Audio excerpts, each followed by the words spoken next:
The Science of Being Great by Wallace D. Wattles. Chapter 1. Any Person May Become Great. There is a principle of power in every person. By the intelligent use and direction of this principle, man can develop his own mental faculties. Man has an inherent power by which he may grow in whatsoever direction he pleases, and there does not appear to be any limit to the possibilities of his growth. No man has yet become so great in any faculty but that it is possible for someone else to become greater. The possibility is in the original substance from which man is made. Genius is omniscience flowing into man. Genius is more than talent. Talent may merely be one faculty developed out of proportion to other faculties, but genius is the union of man and God in the acts of the soul. Great men are always greater than their deeds. They are in connection with a reserve of the power that is without limit. We do not know where the boundary of the mental powers of man is. We do not even know that there is a boundary. The power of conscious growth is not given to the lower animals. It is man's alone, and may be developed and increased by him. The lower animals can, to a great extent, be trained and developed by man. But man can train and develop himself. He alone has this power, and he has it to an apparently unlimited extent. The purpose of life for man is growth, just as the purpose of life for trees and plants is growth. Trees and plants grow automatically and along fixed lines. Man can grow as he will. Trees and plants can only develop certain possibilities and characteristics. Man can develop any power, which is or has been shown by any person, anywhere. Nothing that is possible in spirit is impossible in flesh and blood. Nothing that man can think is impossible in action. Nothing that man can imagine is impossible of realization. Man is formed for growth, and he is under the necessity of growing. It is essential to his happiness that he should continuously advance. Life without progress becomes unendurable, and the person who ceases from growth must either become imbecile or insane. The greater and more harmonious and well-rounded his growth, the happier man will be. There is no possibility in any man that is not in every man. But if they proceed naturally, not two men will grow into the same thing or be alike. Every man comes into the world with a predisposition to grow along certain lines, and growth is easier for him along those lines than in any other way. This is a wise provision, for it gives endless variety. It is as if a gardener should throw all his bulbs into one basket. To the superficial observer they would look alike, but growth reveals the tremendous difference. So of men and women, they are like a basket of bulbs. One may be a rose, and add brightness and color to some dark corner of the world. One may be a lily, and teach a lesson of love and purity to every eye that sees. One may be a climbing vine, and hide the rugged outlines of some dark rock. One may be a great oak among whose boughs the birds shall nest and sing, and beneath whose shade the flocks shall rest at noon, but every one will be something worthwhile, something rare, something perfect. There are undreamed of possibilities in the common lives all around us in a large sense. There are no common people. In times of national stress and peril, the cracker-box loafer of the corner store and the village drunkard become heroes and statesmen through the quickening of principle of power within them. There is a genius in every man and woman, waiting to be brought forth. Every village has its great man or woman, someone to whom all go for advice in time of trouble, someone who is instinctively recognized as being great in wisdom and insight. To such a one, the minds of the whole community turn in times of local crisis. He is tacitly recognized as being great. He does small things in a great way. He could do great things as well, if he did but undertake them. So can any man. So can you. The principle of power gives us just what we ask of it. If we only undertake little things, it only gives us power for little things. But if we try to do great things in a great way, it gives us all the power there is. But beware of undertaking great things in a small way. Of that we shall speak farther on. There are two mental attitudes a man may take. One makes him like a football. It has resilience and reacts strongly when force is applied to it, but it originates nothing. It never acts of itself. There is no power within it. Men of this type are controlled by circumstances and environment. Their destinies are decided by things external to themselves. The principle of power within them is never really active at all. They never speak or act from within. The other attitude makes man like a flowing spring. Power comes out from the center of him. He has within him a well of water springing up into everlasting life. He radiates force. Highest felt by his environment. The principle of power in him is in constant action. He is self-active. He hath life in himself. No greater good can come to any man or woman than to become self-active. All the experiences of life are designed by Providence to force men and women into self-activity, to compel them to cease being creatures of circumstances and master their environment. In his lowest stage, man is the child of chance and circumstance and the slave of fear. His acts are all reactions resulting from the impingement upon him of forces in his environment. He acts only as he is acted upon, he originates nothing. But the lowest savage has within him a principle of power sufficient to master all that he fears. And if he learns this and becomes self-active, he becomes as one of the gods. The awakening of the principle of power in man is the real conversion, the passing from death to life. It is when the dead hear the voice of the Son of Man, and come forth and live. It is the resurrection and the life. When it is awakened, man becomes a son of the highest, and all power is given to him in heaven and on earth. Nothing was ever in any man that is not in you. No man ever made more spiritual or mental power than you can attain, or did greater things than you can accomplish. You can become what you want to be. End of Chapter 1. Chapter 2. Heredity and Opportunity. You are not barred from attaining greatness by heredity. No matter who or what your ancestors may have been, or how unlearned or lowly their station, the upward way is open for you. There is no such thing as inheriting a fixed mental position. No matter how small the mental capital we receive from our parents, it may be increased. No man is born incapable of growth. Heredity counts for something. We are born with subconscious mental tendencies, as for instance, a tendency to melancholy or cowardice, or to ill temper.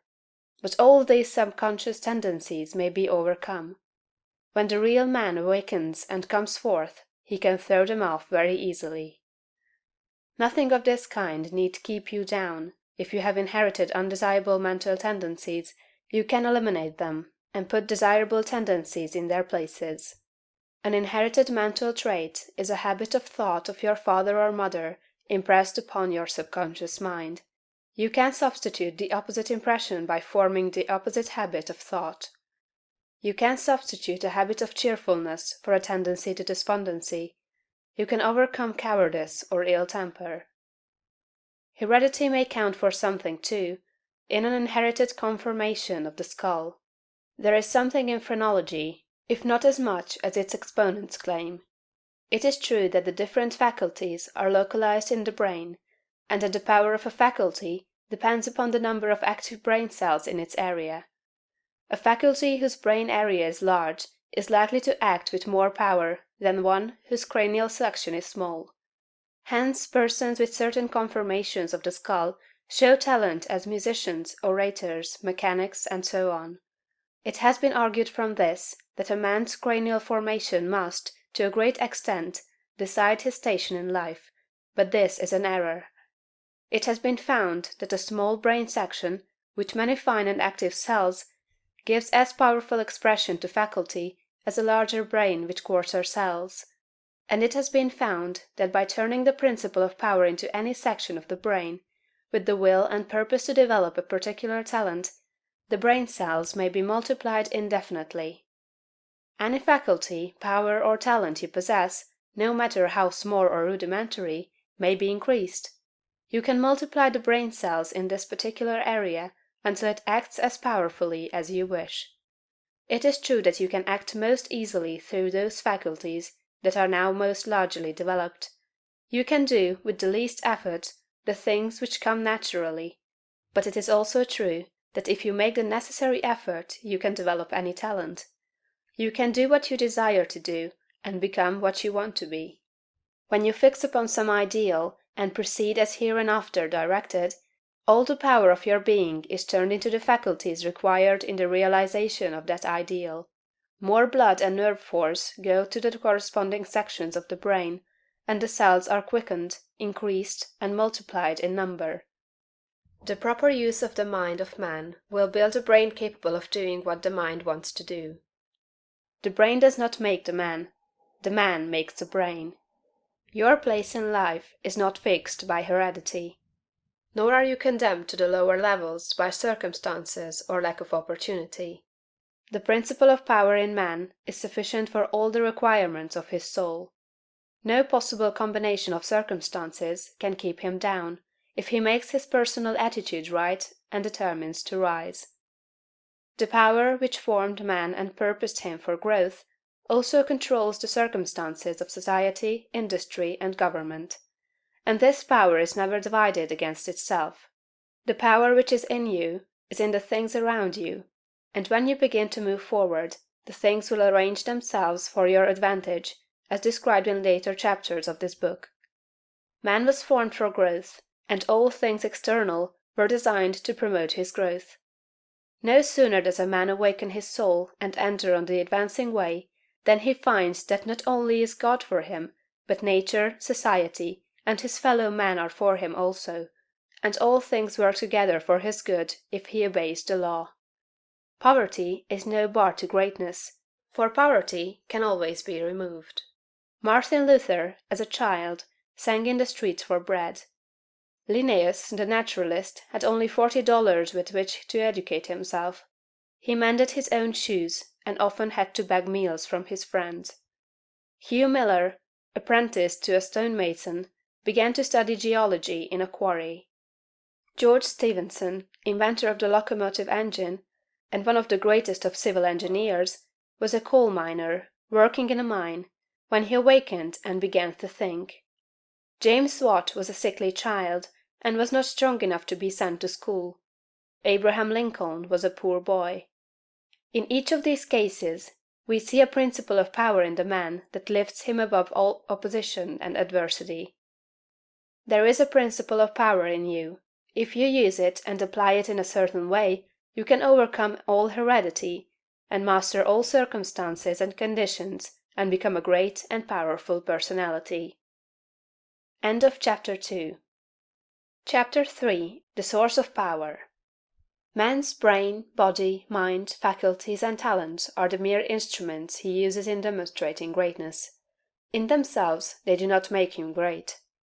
A man may have a large brain and a good mind, strong faculties and brilliant talents, yet he is not a great man unless he uses all these in a great way.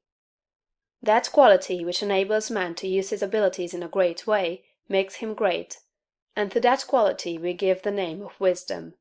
Wisdom is the essential basis of greatness. Wisdom is the power to perceive the best ends to aim at, and the best means for reaching those ends. It is the power to perceive the right thing to do. The man who is wise enough to know the right thing to do, who is good enough to wish to do only the right thing, and who is able and strong enough to do the right thing, is a truly great man. He will instantly become marked as a personality of power in any community, and man will delight to do him honor. Wisdom is dependent upon knowledge. Where there is complete ignorance, there can be no wisdom, no knowledge of the right thing to do. Man's knowledge is comparatively limited, and so his wisdom must be small, unless he can connect his mind with knowledge greater than his own, and draw from it, by inspiration, the wisdom that his own limitations deny him. This he can do. This is what the really great men and women have done. Man's knowledge is limited and uncertain. Therefore he cannot have wisdom in himself. Only God knows all truth. Therefore only God can have real wisdom, or the right thing to do at all times, and man can receive wisdom from God. I proceed to give an illustration. Abraham Lincoln had limited education, but he had the power to perceive truth. In Lincoln we see preeminently apparent the fact that real wisdom consists in knowing the right thing to do at all times and under all circumstances, in having the will to do the right thing, and in having talent and ability enough to be competent and able to do the right thing. Back in the days of the abolition agitation, and during the compromise period, when all other men were more or less confused as to what was right and as to what ought to be done, Lincoln was never uncertain. He saw through the superficial arguments of the pro-slavery men. He saw also the impracticability and fanaticism of the abolitionists. He saw the right ends to aim at, and he saw the best means to attain those ends. It was because men recognized that he perceived truth and knew the right thing to do that they made him president. Any man who develops the power to perceive truth, and who can show that he always knows the right thing to do and that he can be trusted to do the right thing, will be honored and advanced. The whole world is looking eagerly for such men. When Lincoln became president, he was surrounded by a multitude of so-called able advisers, hardly any two of whom were agreed. At times they were all opposed to his policies. At times almost the whole North was opposed to what he proposed to do. But he saw the truth when others were misled by appearances. His judgment was seldom or never wrong. He was at once the ablest statesman and the best soldier of the period. Where did he, a comparatively unlearned man, get this wisdom? It was not due to some peculiar formation of his skull, or to some fineness of texture of his brain. It was not due to some physical characteristics.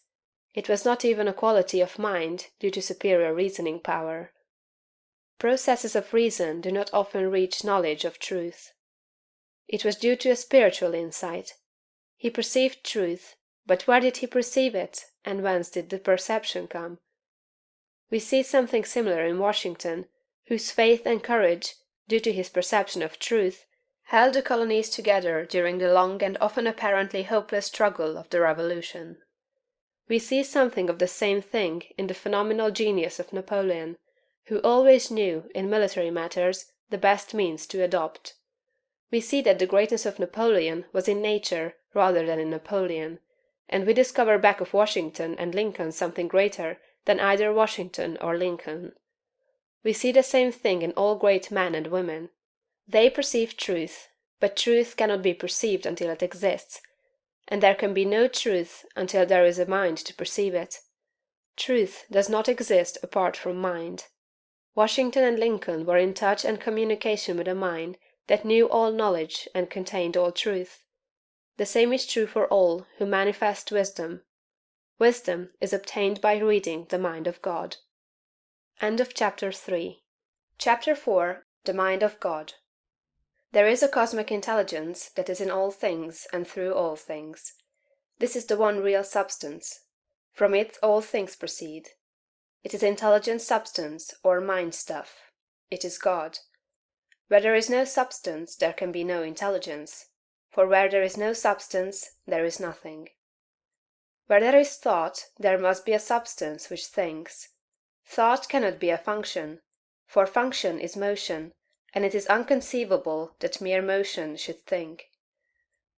Thought cannot be vibration, for vibration is motion, and that motion should be intelligent is not thinkable.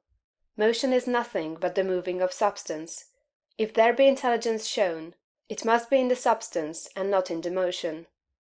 Thought cannot be the result of motions in the brain. If thought is in the brain, it must be in the brain's substance, and not in the motions which brain substance makes. But thought is not in the brain substance, for brain substance, without life, is quite unintelligent and dead. Thought is in the life principle that animates the brain, in the spirit substance, which is the real man. The brain does not think. The man thinks, and expresses his thought through the brain. There is a spirit substance that thinks.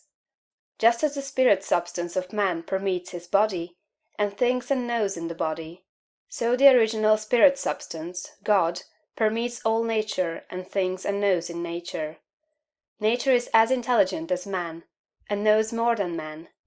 Nature knows all things.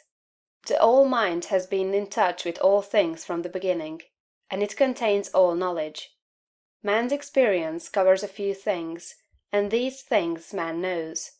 But God's experience covers all the things that have happened since the creation, from the wreck of a planet or the passing of a comet to the fall of a sparrow. All that is and all that has been are present in the intelligence that is wrapped about us and enfolds us and presses upon us from every side. All the encyclopedias men have written are but trivial affairs compared to the vast knowledge held by the mind in which men live, move, and have their being. The truth men perceive by inspiration are thoughts held in this mind. If they were not thoughts, man could not perceive them, for they would have no existence, and they could not exist as thoughts unless there is a mind for them to exist in, and the mind can be nothing else than a substance which thinks. Man is thinking substance, a portion of the cosmic substance. But man is limited, while the cosmic intelligence from which he sprang, which Jesus calls the Father, is unlimited. All intelligence, power, and force comes from the Father. Jesus recognized this, and stated it very plainly. Over and over again, he ascribed all his wisdom and power to his unity with the Father, and to his perceiving the thoughts of God. My Father and I are one. This was the foundation of his knowledge and power. He showed the people the necessity of becoming spiritually awakened, of hearing his voice and becoming like him. He compared the unthinking man who is the prey and sport of circumstances to the dead man in a tomb, and besought him to hear and come forth. God is spirit, he said. Be born again, become spiritually awake, and you may see his kingdom. Hear my voice, see what I am and what I do, and come forth and live. The words I speak are spirit and life. Accept them, and they will cause a well of water to spring up within you. Then you will have life within yourself. I do what I see the Father do, he said, meaning that he read the thoughts of God. The Father shows all things to the Son. If any man has the will to do the will of God, he shall know truth.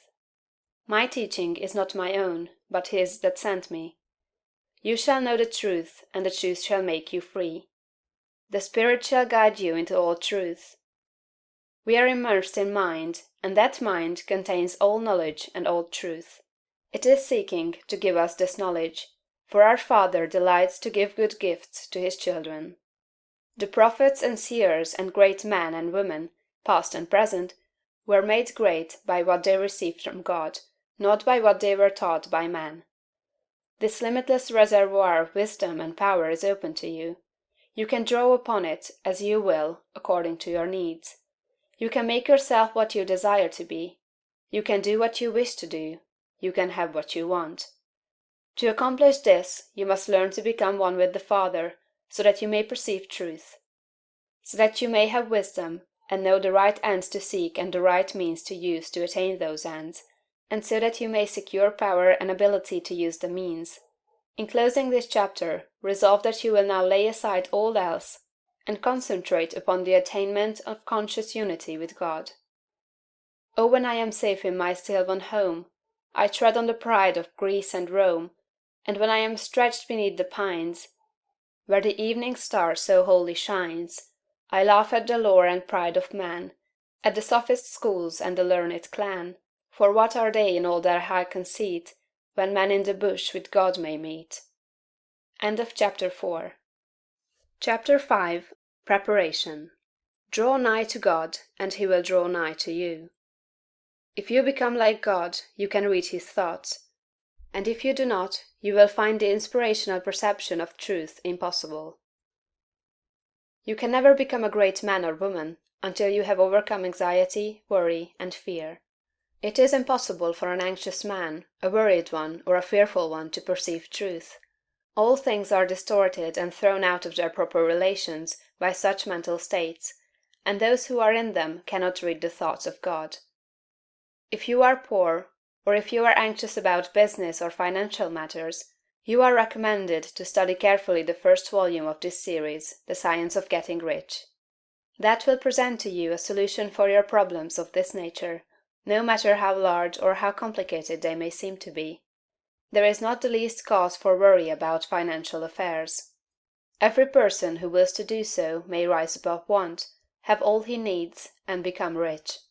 The same source upon which you propose to draw for mental unfolding and spiritual power is at your service for the supply of all your material wants. Study this truth until it is fixed in your thoughts and until anxiety is banished from your mind. Enter the certain way which leads to material riches. Again, if you are anxious or worried about your health, realize it is possible for you to attain perfect health so that you may have strength sufficient for all that you wish to do and more. That intelligence that stands ready to give you wealth and mental and spiritual power will rejoice to give you health also. Perfect health is yours for the asking, if you will only obey the simple laws of life and live aright.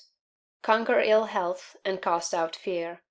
But it is not enough to rise above financial and physical anxiety and worry.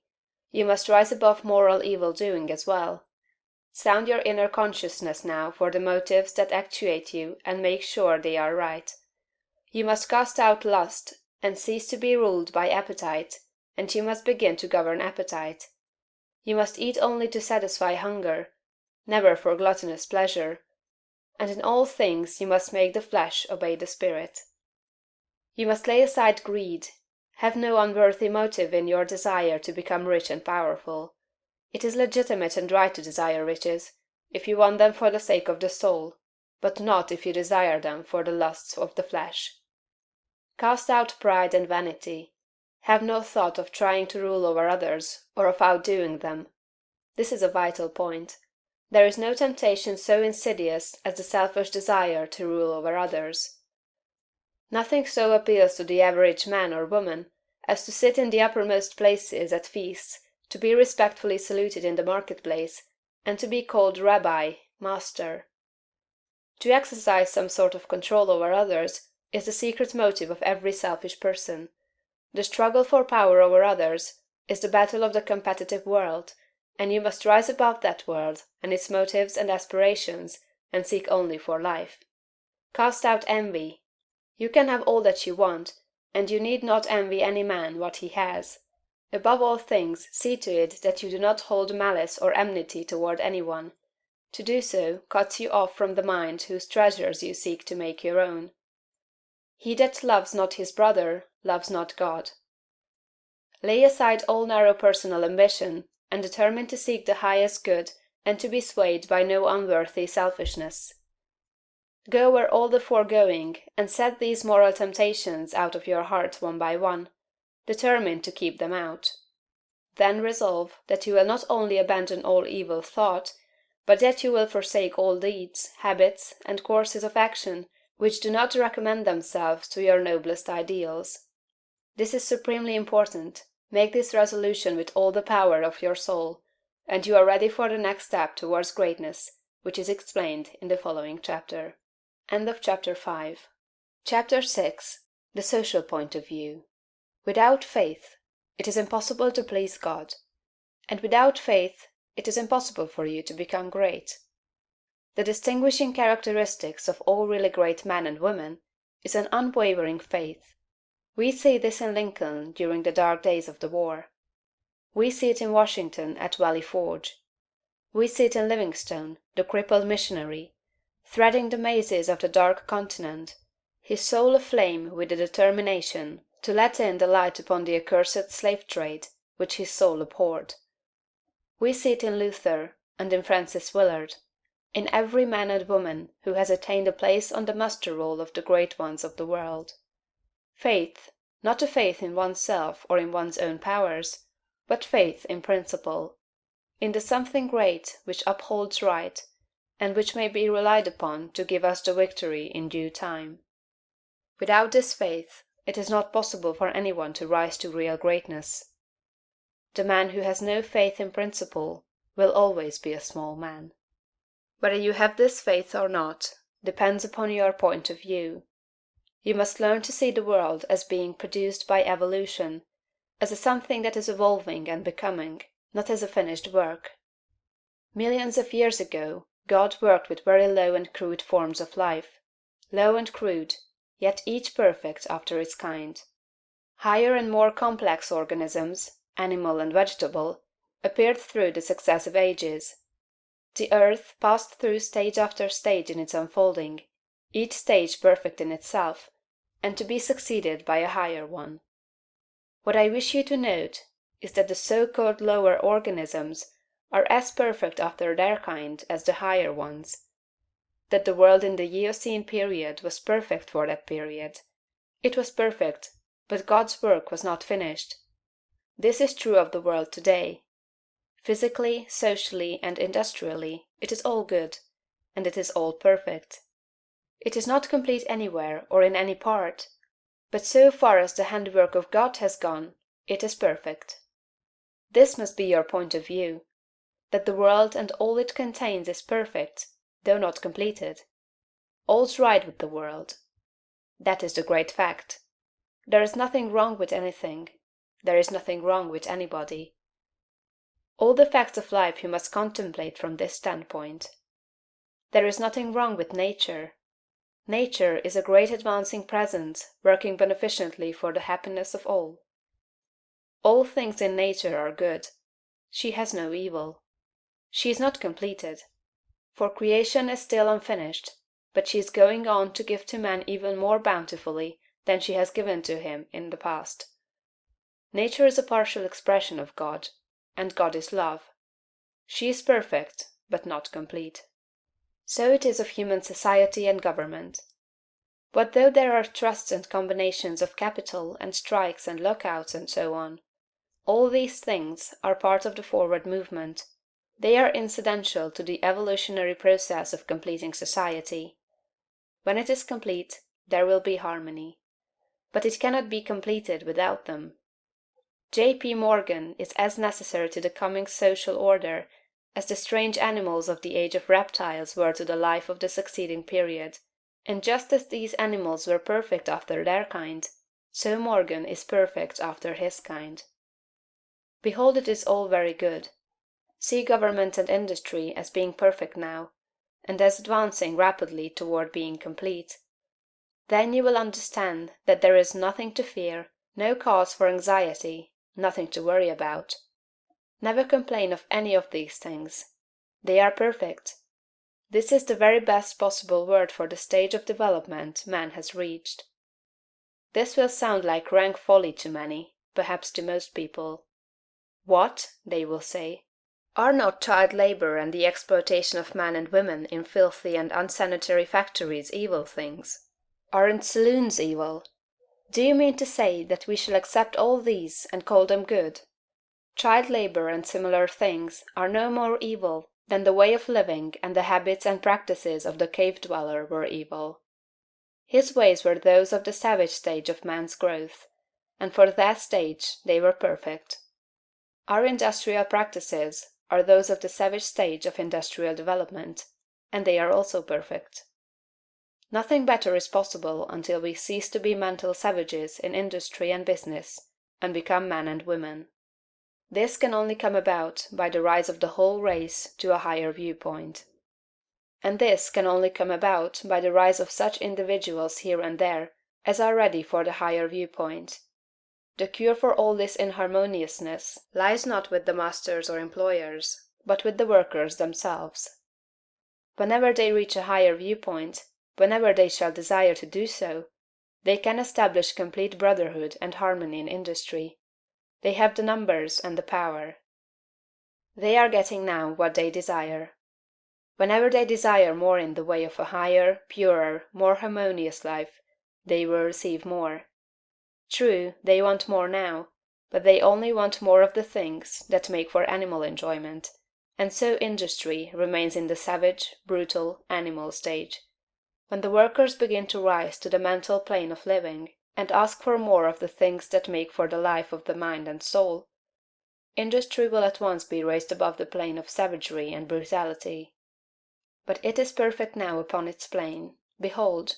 In fact, it is all very good. So it is true of saloons and dens of vice. If the majority of the people desire these things, it is right and necessary that they should have them. When the majority desires a world without such discords, they will create such a world. So long as men and women are on the plane of bestial thought, so long the social order will be in part disorder, and will show bestial manifestations. The people make society what it is, and as the people rise above the bestial thought, society will rise above the beastly in its manifestations. But a society which thinks in a bestial way must have saloons and dives. It is perfect after its kind, as the world was in the Eocene period, and very good. All this does not prevent you from working for better things. You can work to complete an unfinished society, instead of to renovate a decaying one. And you can work with a better heart and a more hopeful spirit. It will make an immense difference with your faith and spirit, whether you look upon civilization as a good thing that is becoming better, or as a bad and evil thing that is decaying. One viewpoint gives you an advancing and expanding mind, and the other gives you a descending and decreasing mind. One viewpoint will make you grow greater, and the other will inevitably cause you to grow smaller. One will enable you to work for the eternal things, to do large works in a great way toward the completing of all that is incomplete and inharmonious. And the other will make you a mere patchwork reformer, working almost without hope to save a few lost souls from what you will grow to consider a lost and doomed world. So you see it makes a vast difference to you, this matter of the social viewpoint. All's right with the world. Nothing can possibly be wrong but my personal attitude, and I will make that right. I will see the facts of nature and all the events, circumstances, and conditions of society, politics, government, and industry from the highest viewpoint. It is all perfect, though incomplete. It is all the handiwork of God. Behold, it is all very good. End of chapter 6. Chapter 7. The individual point of view.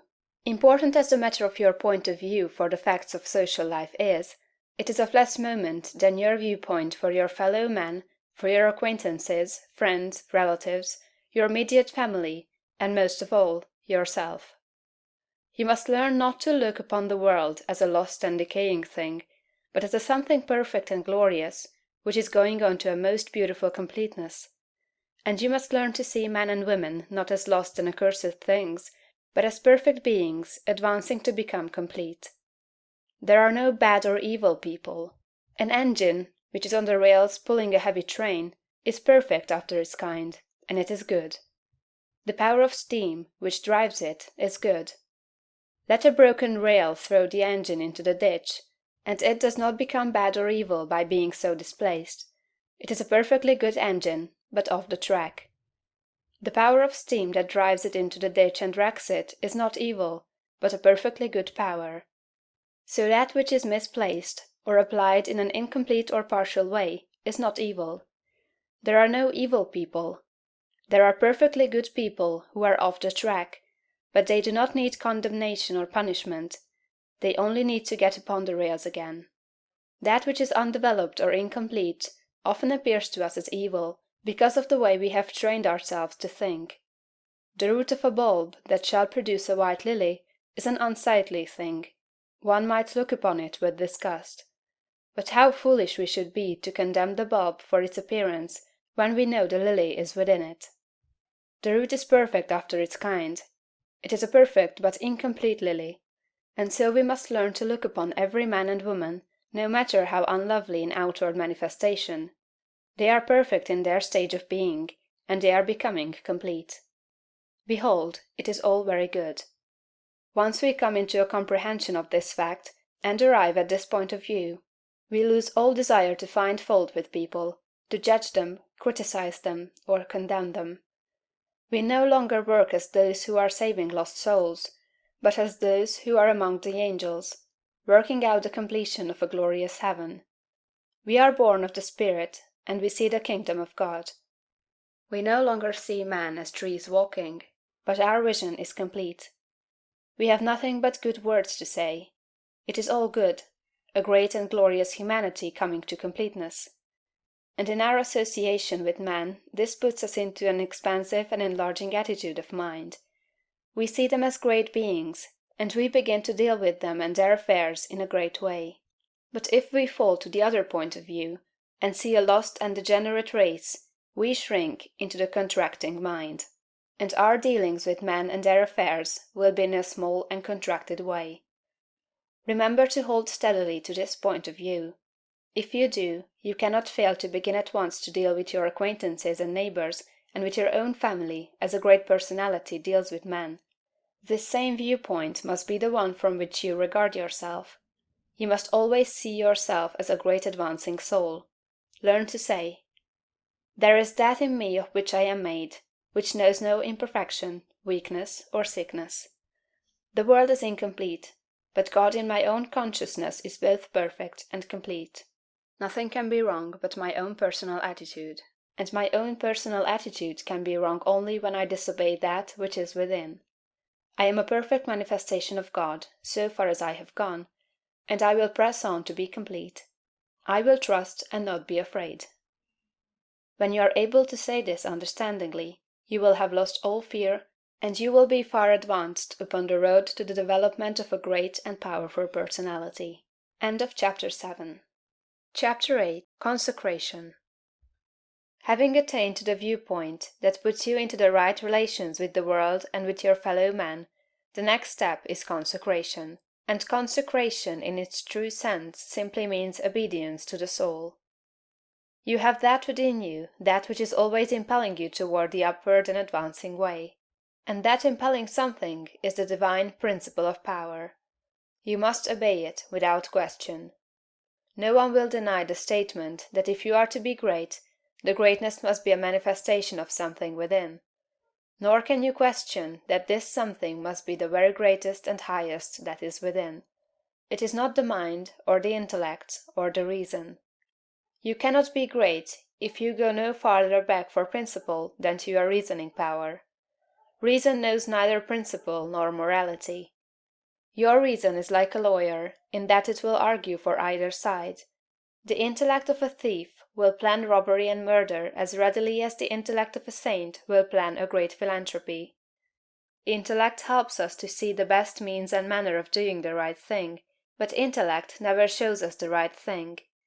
Intellect and reason serve the selfish man for his selfish ends as readily as they serve the unselfish man for his unselfish ends. Use intellect and reason without regard to principle, and you may become known as a very able person, but you will never become known as a person whose life shows the power of real greatness. There is too much training of the intellect and reasoning powers, and too little training in obedience to the soul. This is the only thing that can be wrong with your personal attitude, when it fails to be one of obedience to the principle of power. By going back to your own center, you can always find the pure idea of right for every relationship. To be great and to have power, it is only necessary to conform your life to the pure idea as you find it in the great within. Every compromise on this point is made at the expense of a loss of power. This you must remember. There are many ideas in your mind that you have outgrown, and which, from force of habit, you still permit to dictate the actions of your life. Cease all this. Abandon everything you have outgrown. There are many ignoble customs, social and other, which you still follow, although you know they tend to dwarf and belittle you, and keep you acting in a small way. Rise above all this. I do not say that you should absolutely disregard conventionalities, or the commonly accepted standards of right and wrong. You cannot do this. But you can deliver your soul from most of the narrow restrictions that bind the majority of your fellow men. Do not give your time and strength to the support of the obsolete institutions, religious or otherwise. Do not be bound by creeds in which you do not believe. Be free. You have perhaps formed some sensual habits of mind or body. Abandon them. You still indulge in distrustful fears that things will go wrong, or that people will betray you or mistreat you. Get above all of them. You still act selfishly in many ways and on many occasions. Cease to do so. Abandon all these, and in place of them, put the best actions you can form a conception of in your mind. If you desire to advance, and you are not doing so, remember that it can be only because your thought is better than your practice. You must do as well as you think. Let your thoughts be ruled by principle, and then live up to your thoughts. Let your attitude in business, in politics, in neighborhood affairs, and in your own home be the expression of the best thoughts you can think. Let your manner toward all men and women, great and small, and especially to your own family circle, always be the most kindly, gracious, and courteous you can picture in your imagination. Remember your viewpoint. You are a god in the company of gods, and must conduct yourself accordingly. The steps to complete consecration are few and simple. You cannot be ruled from below, if you are to be great. You must rule from above. Therefore you cannot be governed by physical impulses. You must bring your body into subjection to the mind. But your mind, without principle, may lead you into selfishness and immoral ways. You must put the mind into subjection to the soul, and your soul is limited by the boundaries of your knowledge. You must put it into subjection to that our soul which needs no searching of the understanding, but before whose eye all things are spread. That constitutes consecration. Say, I surrender my body to be ruled by my mind. I surrender my mind to be governed by my soul. And I surrender my soul to the guidance of God. Make this consecration complete and thorough, and you have taken the second great step in the way of greatness and power. End of chapter 8. Chapter 9. Identification. Having recognized God as the advancing presence in nature, society, and your fellow men, and harmonized yourself with all these, and having consecrated yourself to that within you which impels you toward the greatest and the highest, the next step is to become aware of and recognize fully the fact that the principle of power within you is God himself. You must consciously identify yourself with the highest. This is not some false or untrue position to be assumed. It is a fact to be recognized. You are already one with God. You want to become consciously aware of it. There is one substance, the source of all things, and this substance has within itself the power that creates all things. All power is inherent in it. This substance is conscious and thinks. It works with perfect understanding and intelligence. You know that it is so, because you know that substance exists, and that consciousness exists, and that it must be substance that is conscious. Man is conscious and thinks. Man is substance. He must be substance, else he is nothing and does not exist at all. If man is substance and thinks, and is conscious, then he is conscious substance. It is not conceivable that there should be more than one conscious substance. So man is the original substance, the source of all life and power, embodied in a physical form. Man cannot be something different from God. Intelligence is one and the same everywhere, and must be everywhere an attribute of the same substance. There cannot be one kind of intelligence in God and another kind of intelligence in man. Intelligence can only be in intelligent substance, and intelligent substance is God. Man is of one and the same stuff with God, and so all the talents, powers, and possibilities that are in God are in man, not just in a few exceptional men, but in every one. All power is given to man, in heaven and on earth. Is it not written, Ye are gods? The principle of power in man is man himself, and man himself is God. But while man is original substance, and has within him all power and possibilities, his consciousness is limited. He does not know all there is to know, and so he is liable to error and mistake. To save himself from these, he must unite his mind to that outside him which does know all. He must become consciously one with God. There is a mind surrounding him on every side, closer than breathing, nearer than hands and feet, and in this mind is the memory of all that has ever happened, from the greatest convulsions of nature in prehistoric days to the fall of a sparrow in this present time, and all that is in existence now as well. Held in this mind is the great purpose that is behind all nature, so it knows what is going to be. Man is surrounded by a mind that knows all there is to know, past, present, and to come. Everything that men have said or done or written is present there. Man is of the same one identical stuff with this mind. He proceeded from it, and he can so identify himself with it that he may know what it knows. My Father is greater than I, said Jesus. I come from him. I and my Father are one. He shows the Son all things. The Spirit shall guide you into all truth. Your identification of yourself with the infinite must be accomplished by conscious recognition on your part. Recognizing it as a fact, that there is only God, and that all intelligence is in the one substance, you must affirm somewhat after this wise: There is only one, and that one is everywhere. I surrender myself to conscious unity with the Highest. Not I, but the Father. I will to be one with the Supreme, and to lead the divine life. I am one with infinite consciousness. There is but one mind, and I am that mind. I that speak unto you am He. If you have been thorough in the work as outlined in the preceding chapters, if you have attained to the true viewpoint, and if your consecration is complete, you will not find conscious identification hard to attain. And once it is attained, the power you seek is yours, for you have made yourself one with all the power there is. End of Chapter 9. Chapter 10. Idealization. You are a thinking center in original substance, and the thoughts of original substance have creative power.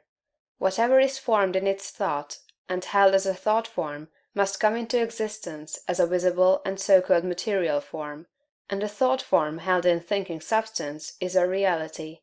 It is a real thing, whether it has yet become visible to mortal eye or not. This is a fact that you should impress upon your understanding, that a thought held in thinking substance is a real thing, a form, and has actual existence, although it is not visible to you. You internally take the form in which you think of yourself, and you surround yourself with the invisible forms of those things with which you associate in your thoughts. If you desire a thing, picture it clearly and hold the picture steadily in mind until it becomes a definite thought form. And if your practices are not such as to separate you from God, the thing you want will come to you in material form. It must do so in obedience to the law by which the universe was created. Make no thought form of yourself in connection with disease or sickness, but form a conception of health. Make a thought form of yourself as strong and hearty and perfectly well. Impress this thought form on creative intelligence, and if your practices are not in violation of the laws by which the physical body is built, your thought form will become manifest in your flesh. This also is certain: it comes by obedience to law. Make a thought form of yourself, as you desire to be, and set your ideal as near to perfection as your imagination is capable of forming the conception. Let me illustrate. If a young law student wishes to become great, let him picture himself, while attending to the viewpoint, consecration, and identification as previously directed, as a great lawyer, pleading his case with matchless eloquence and power before the judge and jury, as having an unlimited command of truth, of knowledge, and of wisdom. Let him picture himself as the great lawyer in every possible situation and contingency. While he is still only the student, in all circumstances let him never forget or fail to be the great lawyer in his thought form of himself. As the thought form grows more definite and habitual in his mind, the creative energies, both within and without, are set at work. He begins to manifest the form from within, and all the essentials without, which go into the picture, begin to be impelled toward him. He makes himself into the image, and God works with him. Nothing can prevent him from becoming what he wishes to be. In the same general way, the musical student pictures himself as performing perfect harmonies, and as delighting vast audiences. The actor forms the highest conception he is capable of in regard to his art, and applies this conception to himself. The farmer and the mechanic do exactly the same thing.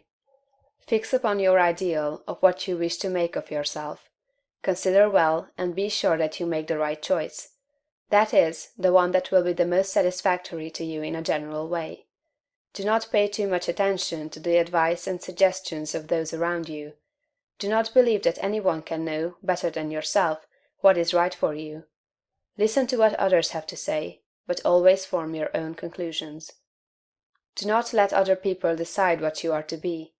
Be what you feel that you want to be. Do not be misled by a false notion of obligation or duty. You can owe no possible obligation or duty to others that should prevent you from making the most of yourself. Be true to yourself, and you cannot then be false to any man.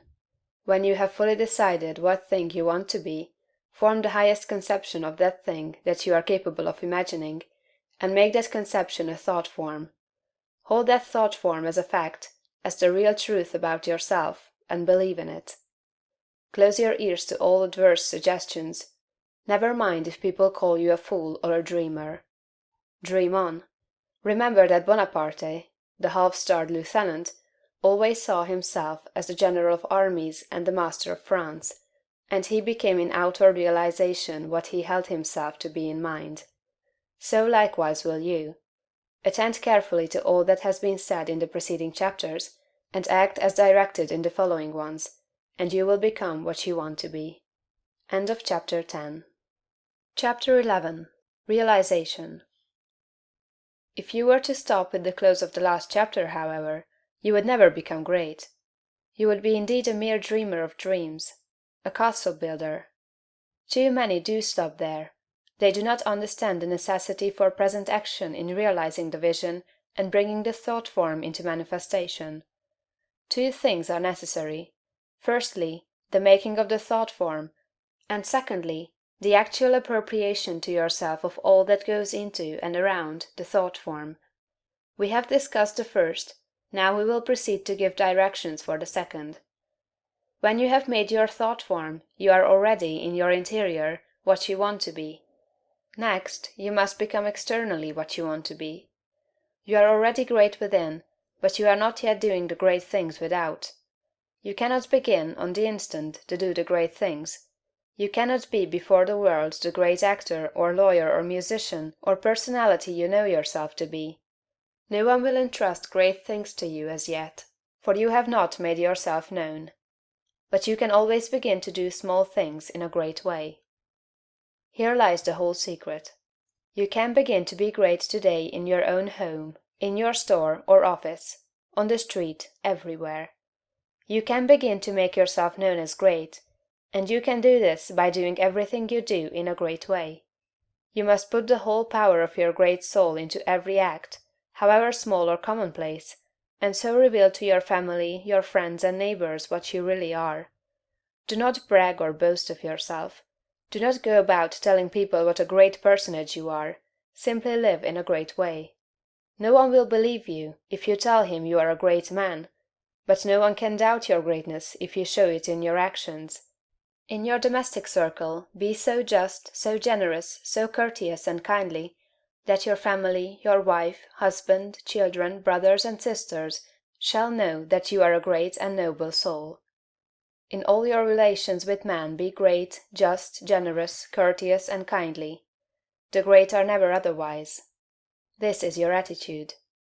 Next, and most important, you must have absolute faith in your own perceptions of truth. Never act in haste or hurry. Be deliberate in everything. Wait until you feel that you know the true way. And when you do feel that you know the true way, be guided by your own faith, though the entire world shall disagree with you. If you do not believe what God tells you in little things, you will never draw upon his wisdom and knowledge in larger things. When you feel deeply that a certain act is the right act, do it and have perfect faith that the consequences will be good. When you are deeply impressed that a certain thing is true, no matter what the appearances to the contrary may be, accept that thing as true and act accordingly. The one way to develop a perception of truth in large things is to trust absolutely to your present perception of truth in small things. Remember that you are seeking to develop this very power or faculty, the perception of truth. You are learning to read the thoughts of God. Nothing is great and nothing is small in the sight of omnipotence. He holds the sun in its place, but he also notes a sparrow's fall, and numbers the hairs of your head. God is as much interested in the little matters of everyday life as he is in the affairs of nations. You can perceive truth about family and neighborhood affairs, as well as about matters of statecraft. And the way to begin is to have perfect faith in the truth in these small matters, as it is revealed to you from day to day. When you feel deeply impelled to take a course that seems contrary to all reason and worldly judgment, take that course. Listen to the suggestions and advice of others, but always do what you feel deeply in the within to be the true thing to do. Rely with absolute faith, at all times, on your own perception of truth. But be sure that you listen to God, that you do not act in haste, fear, or anxiety. Rely upon your perception of truth in all the facts and circumstances of life. If you feel deeply that a certain man will be in a certain place on a certain day, go there with perfect faith to meet him. He will be there, no matter how unlikely it may seem. If you feel sure that certain people are making certain combinations, or doing certain things, act in the faith that they are doing those things. If you feel sure of the truth of any circumstance or happening, near or distant, past, present, or to come, trust in your perception. You may make occasional mistakes at first, because of your imperfect understanding of the within, but you will soon be guided almost invariably right. Soon your family and friends will begin to defer more and more to your judgment, and to be guided by you. Soon your neighbors and townsmen will be coming to you for counsel and advice. Soon you will be recognized as one who is great in small things, and you will be called upon more and more to take charge of larger things. All that is necessary is to be guided absolutely, in all things, by your inner light, your perception of truth. Obey your soul, have perfect faith in yourself. Never think of yourself with doubt or distrust, or as one who makes mistakes. If I judge, my judgment is just, for I seek not honor from man, but from the Father only. End of chapter 11. Chapter 12. Hurry and Habit. No doubt you have many problems, domestic, social, physical, and financial, which seem to you to be pressing for instant solution. You have debts that must be paid, or other obligations that must be met. You are unhappily or inharmoniously placed, and feel that something must be done at once. Do not get into a hurry and act from superficial impulses. You can trust God for the solution of all your personal riddles. There is no hurry. There is only God, and all is well with the world. There is an invincible power in you, and the same power is in the things you want. It is bringing them to you, and bringing you to them. This is a thought that you must grasp, and hold continuously that the same intelligence that is in you is in the things you desire. They are impelled toward you as strongly and decidedly as your desire impels you toward them. The tendency, therefore, of a steadily held thought must be to bring the things you desire to you, and to group them around you. So long as you hold your thought and your faith right, all must go well. Nothing can be wrong but your own personal attitude, and that will not be wrong if you trust and are not afraid. Hurry is a manifestation of fear. He who fears not has plenty of time. If you act with perfect faith in your own perceptions of truth, you will never be too late or too early, and nothing will go wrong. If things appear to be going wrong, do not get disturbed in mind, it is only an appearance. Nothing can go wrong in this world but yourself, and you can go wrong only by getting into the wrong mental attitude. Whenever you find yourself getting excited, worried, or into the mental attitude of hurry, sit down and think it over, play a game of some kind, or take a vacation. Go on a trip, and all will be right when you return. So surely as you find yourself in the mental attitude of haste, just so surely may you know that you are out of the mental attitude of greatness. Hurry and fear will instantly cut your connection with the universal mind. You will get no power, no wisdom, and no information until you are calm. And to fall into the attitude of hurry will check the action of the principle of power within you. Fear turns strength to weakness. Remember that poise and power are inseparably associated. The calm and balanced mind is the strong and great mind, the hurried and the agitated mind is the weak one. Whenever you fall into the mental state of hurry, you may know that you have lost the right viewpoint. You are beginning to look upon the world, or some part of it, as going wrong. At such times read chapter 6 of this book. Consider the fact that this work is perfect, now, with all that it contains. Nothing is going wrong, nothing can be wrong. Be poised, be calm, be cheerful. Have faith in God. Next, as to habit, it is probable that your greatest difficulty will be to overcome your old habitual ways of thought and to form new habits. The world is ruled by habit. Kings, tyrants, masters, and plutocrats hold their positions solely because the people have come to habitually accept them. Things are as they are only because people have formed the habit of accepting them as they are. When the people change their habitual thought about governmental, social, and industrial institutions, they will change the institutions. Habit rules us all. You have formed, perhaps, the habit of thinking of yourself as a common person, as one of a limited ability, or as being more or less of a failure. Whatever you habitually think yourself to be, that you are. You must form now a greater and better habit. You must form a conception of yourself as a being of limitless power, and habitually think that you are that being. It is the habitual, not the periodical thought that decides your destiny. It will avail you nothing to sit apart for a few moments several times a day to affirm that you are great, if during all the balance of the day, while you are about your regular vocation, you think of yourself as not great. No amount of praying or affirmation will make you great, if you still habitually regard yourself as being small. The use of prayer and affirmation is to change your habit of thought. Any act, mental or physical, often repeated becomes a habit. The purpose of mental exercises is to repeat certain thoughts over and over until the thinking of those thoughts becomes constant and habitual. The thoughts we continually repeat become convictions. What you must do is to repeat the new thought of yourself until it is the only way in which you think of yourself. Habitual thought, and not environment or circumstance, has made you what you are. Every person has some central idea or thought form of himself, and by this idea he classifies and arranges all his facts and external relationships. You are classifying your facts either according to the idea that you are a great and strong personality, or according to the idea that you are limited, common, or weak. If the latter is the case, you must change your central idea. Get a new mental picture of yourself. Do not try to become great by repeating mere strings of words or superficial formulas, but repeat over and over the thought of your own power and ability until you classify external facts and decide your place everywhere by this idea. In another chapter will be found an illustrative mental exercise and further directions on this point. End of chapter 12.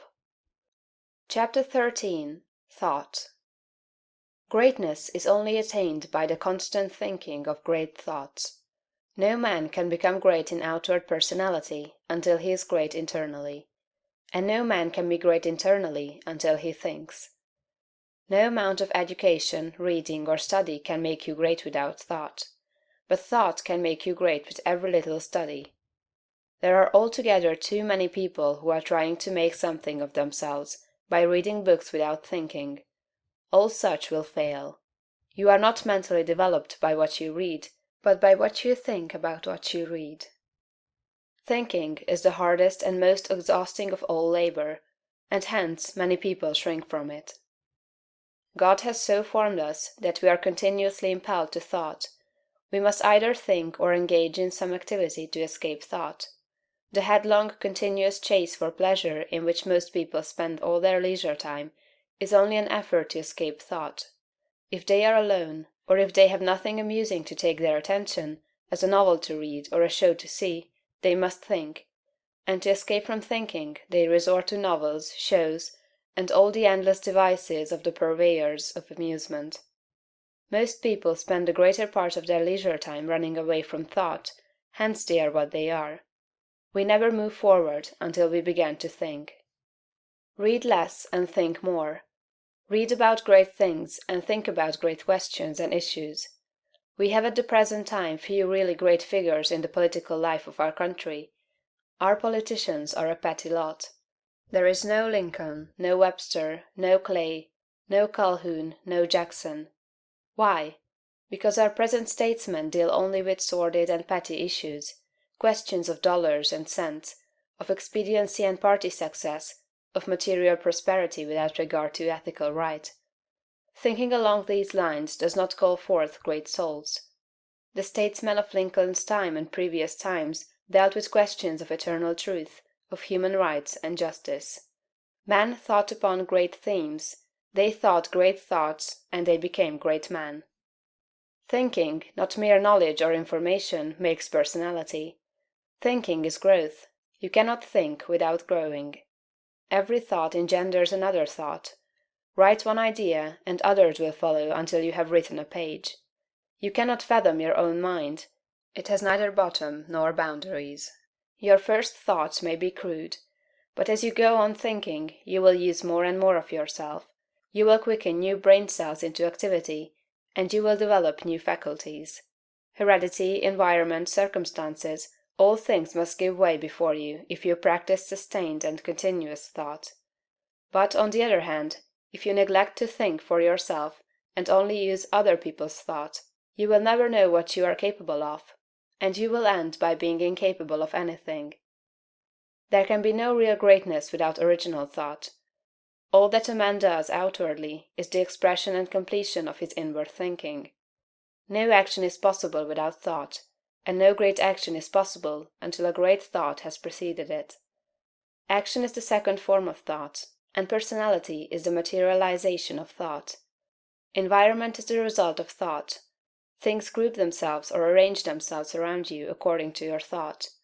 There is, as Emerson says, some central idea or conception of yourself by which all the facts of your life are arranged and classified. Change this central idea, and you change the arrangement or classification of all the facts and circumstances of your life. You are what you are because you think as you do. You are where you are because you think as you do. You see then the immense importance of thinking about the great essentials set forth in the preceding chapters. You must not accept them in any superficial way. You must think about them until they are a part of your central idea. Go back to the matter of the point of view, and consider, in all its bearings, the tremendous thought that you live in a perfect world among perfect people, and that nothing can possibly be wrong with you but your own personal attitude. Think about all this until you fully realize all that it means to you.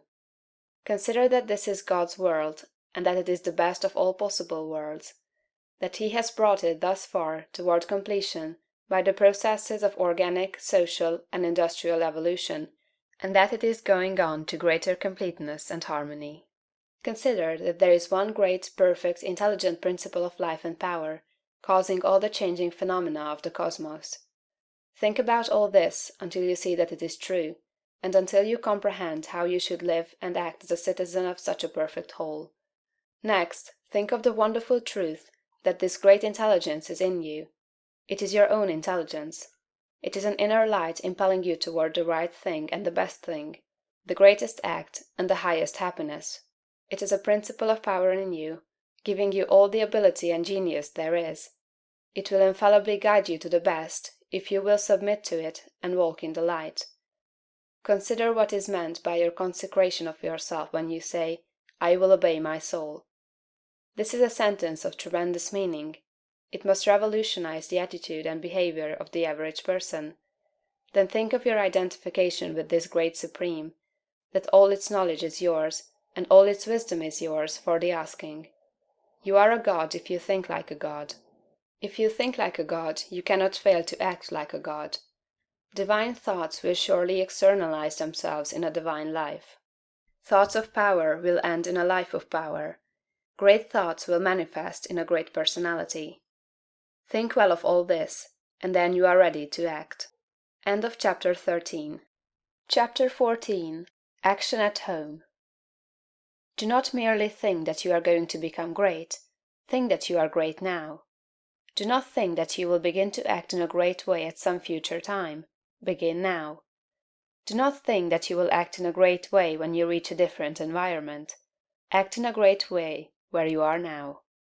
Do not think that you will begin to act in a great way when you begin to deal with great things.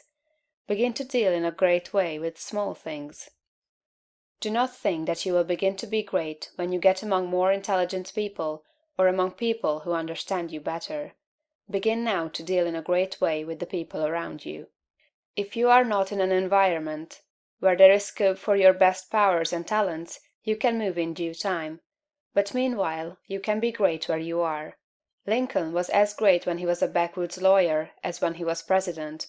As a backwoods lawyer, he did common things in a great way, and that made him president. Had he waited until he reached Washington to begin to be great, he would have remained unknown. You are not made great by the location in which you happen to be, nor by the things with which you may surround yourself. You are not made great by what you receive from others, and you can never manifest greatness so long as you depend on others. You will manifest greatness only when you begin to stand alone. Dismiss all thought of reliance on externals, whether things, books, or people. As Emerson said, Shakespeare will never be made by the study of Shakespeare. Shakespeare will be made by the thinking of Shakespearean thoughts. Never mind how the people around you, including those of your own household, may treat you. That has nothing at all to do with your being great. That is, it cannot hinder you from being great.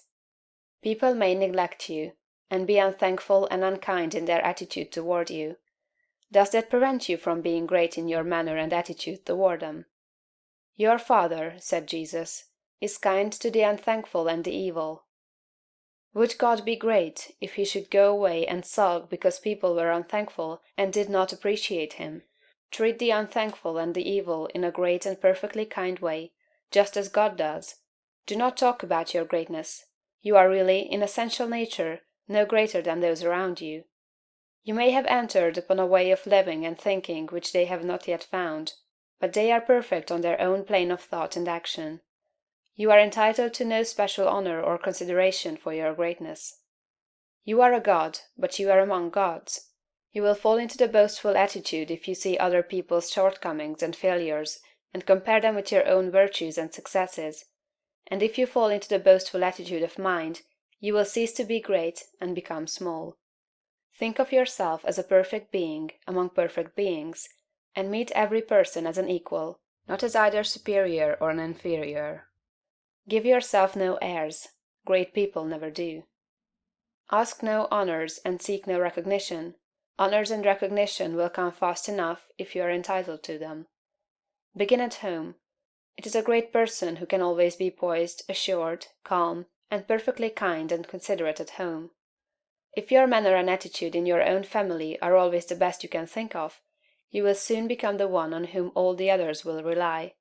You will be a tower of strength, and a support in time of trouble. You will be loved and appreciated. At the same time, do not make the mistake of throwing yourself away in the service of others. The great person respects himself. He serves and helps, but he is never slavishly servile. You cannot help your family by being a slave to them, or by doing for them those things that by right they should do for themselves. You do a person an injury when you wait on him too much. The selfish and exacting are a great deal better off if their exactions are denied. The ideal world is not one where there are a lot of people being waited on by other people. It is a world where everybody waits on himself. Meet all demands, selfish and otherwise, with perfect kindness and consideration. But do not allow yourself to be made a slave to the whims, caprices, exactions, or slavish desires of any member of your family. To do so is not great, and it works an injury to the other party. Do not become uneasy over the failures or mistakes of any member of your family, and feel that you must interfere. Do not be disturbed if others seem to be going wrong, and feel that you must step in and set them right. Remember that every person is perfect on his own plane. You cannot improve on the work of God. Do not meddle with the personal habits and practices of others, though they are your nearest and dearest. These things are none of your business. Nothing can be wrong but your own personal attitude. Make that right, and you will know that all else is right. You are a truly great soul when you can live with those who do things that you do not do, and yet refrain from either criticism or interference.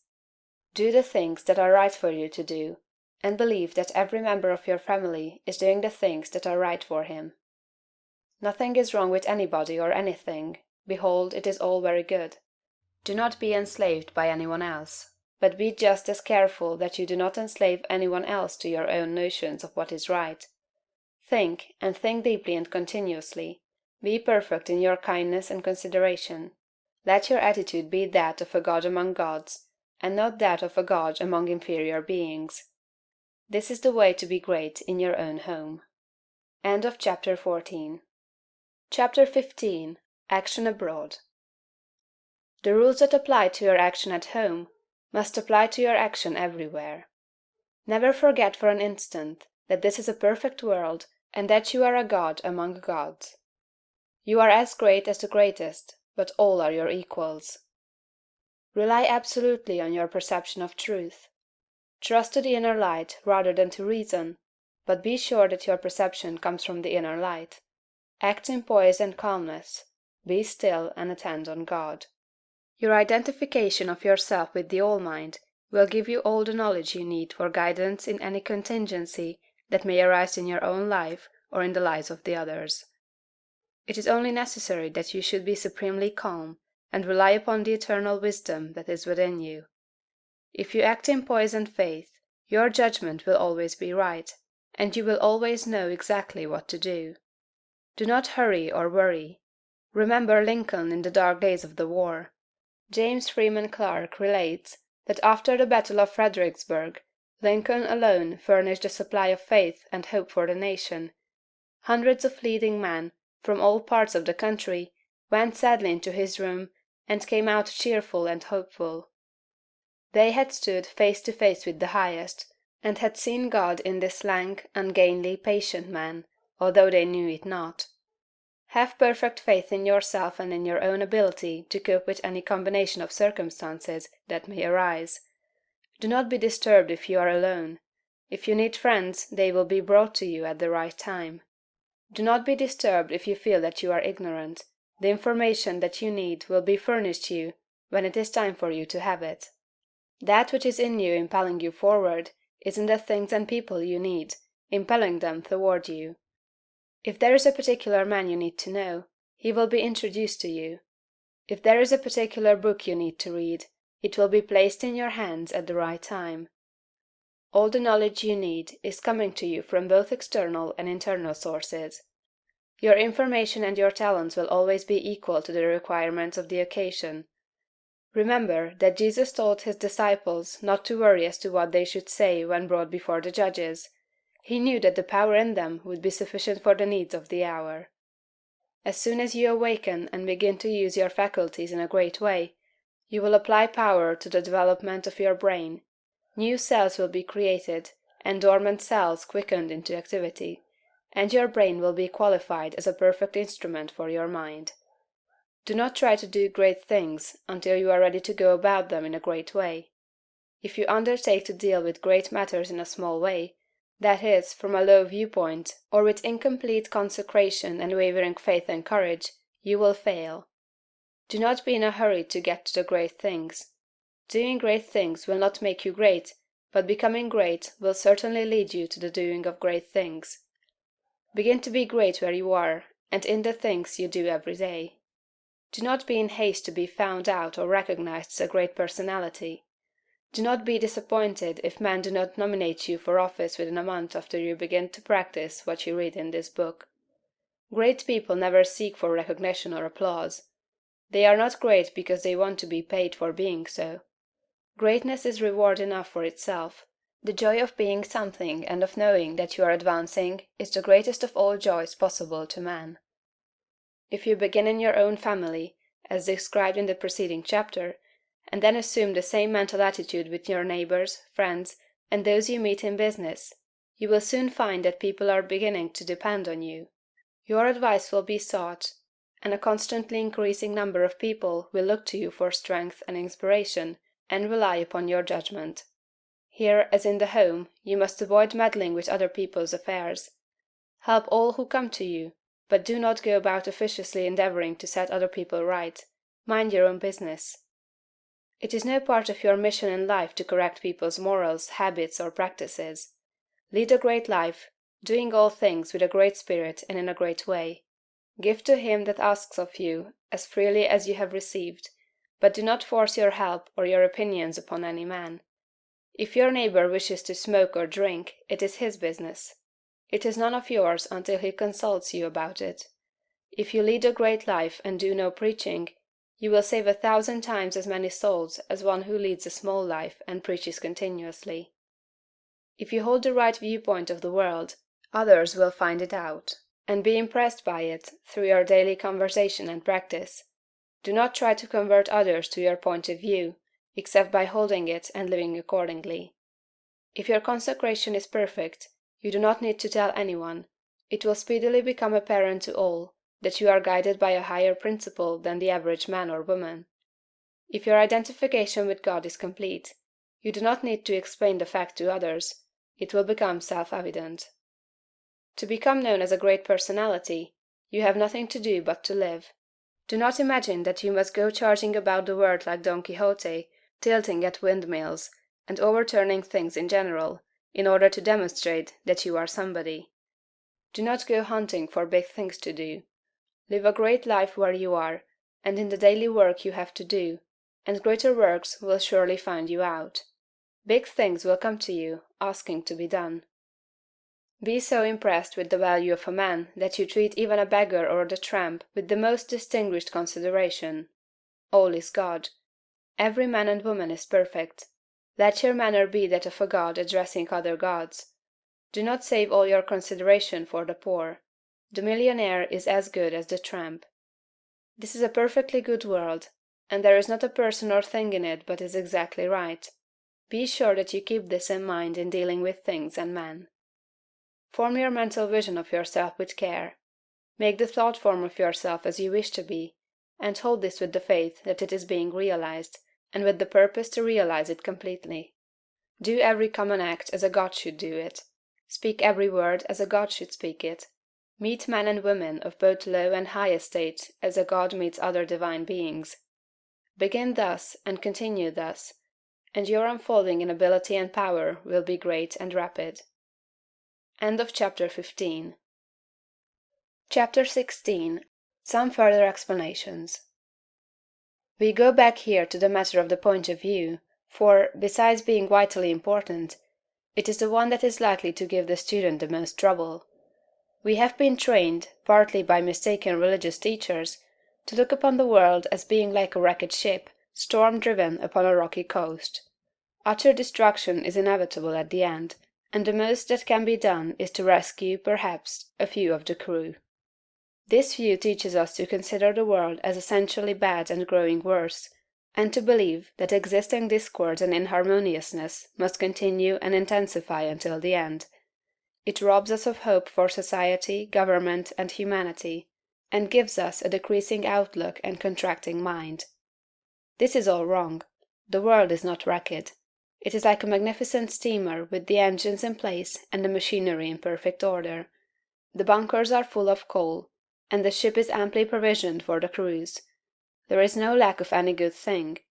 Every provision omniscience could devise has been made for the safety, comfort, and happiness of the crew. The steamer is out on the high seas, tacking hither and thither, because no one has yet learned the right course to steer. We are learning to steer, and in due time will come grandly into the harbor of perfect harmony. The world is good, and growing better.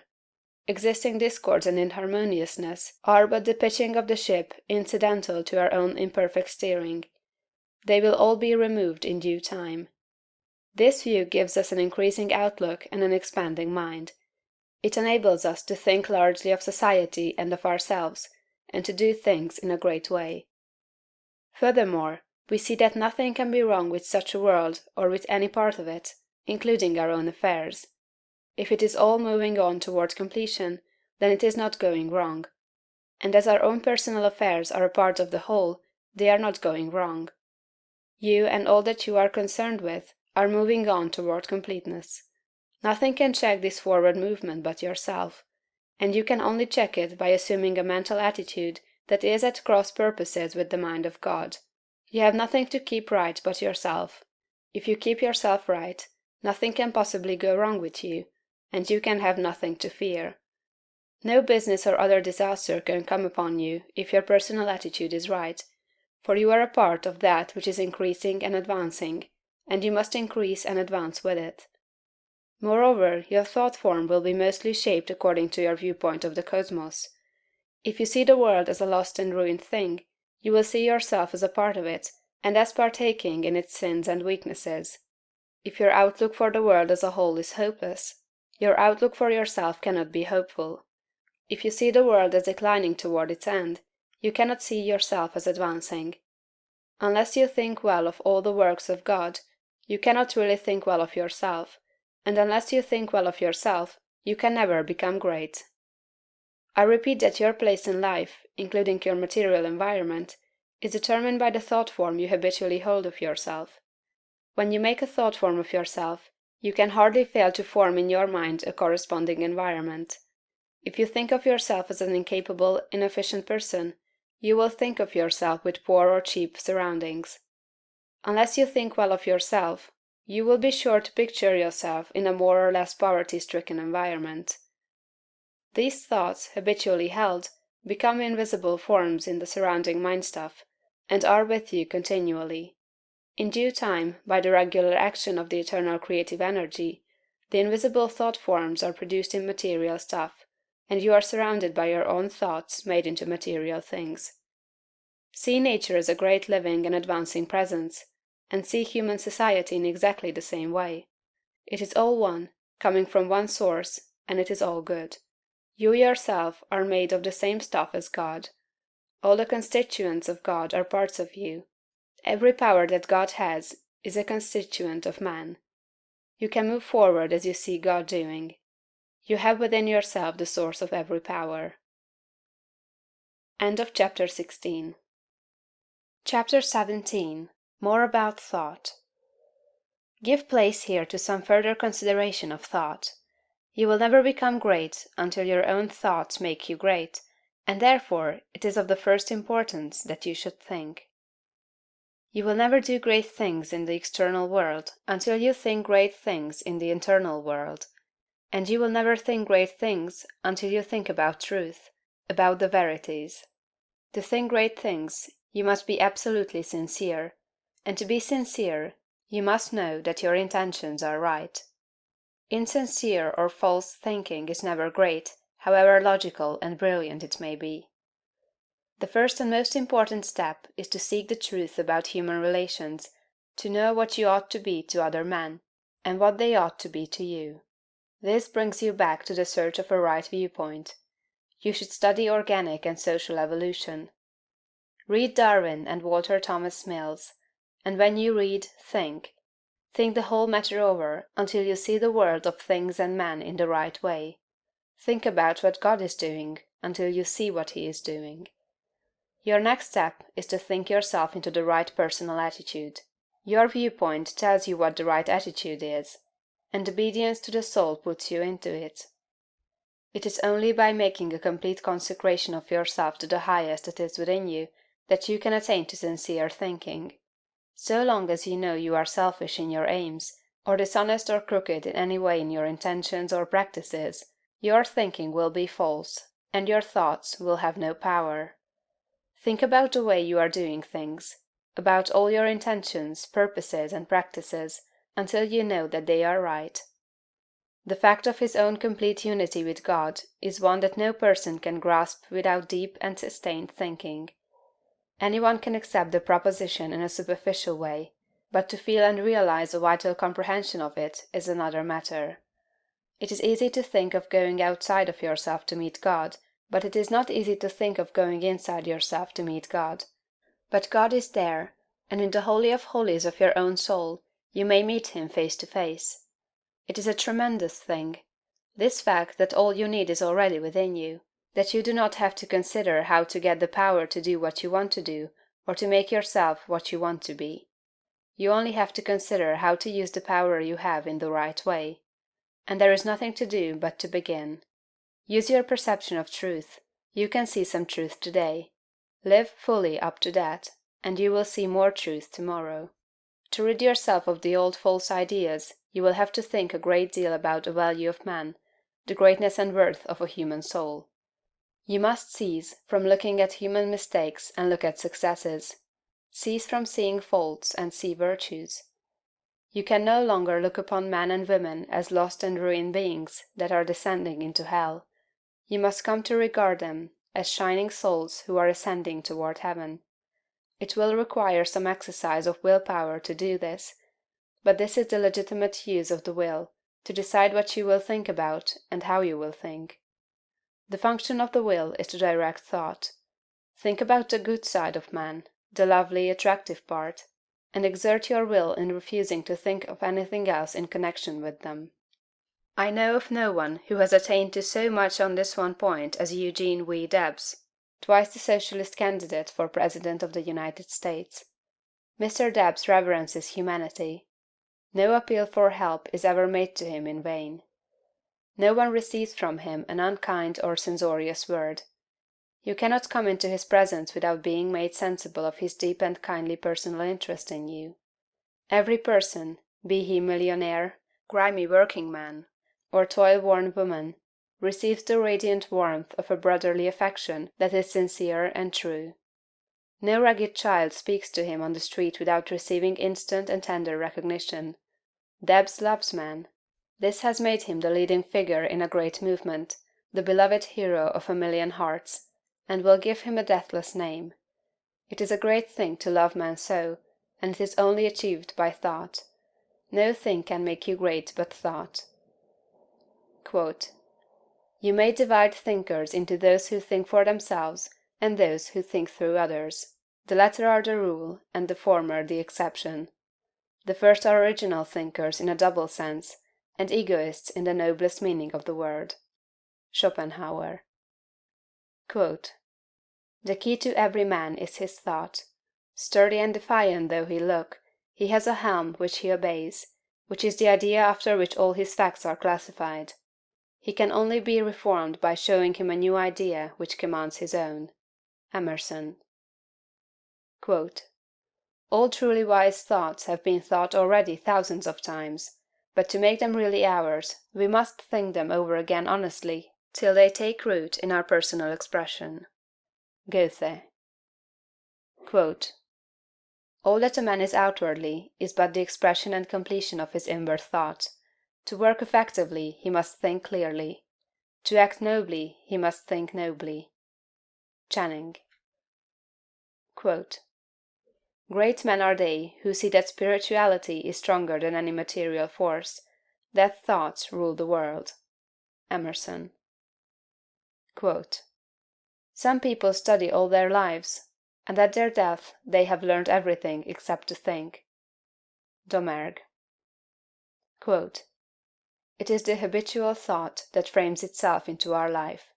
It affects us even more than our intimate social relations do. Our confidential friends have not so much to do in shaping our lives as the thoughts have which we harbor. J. W. Teal.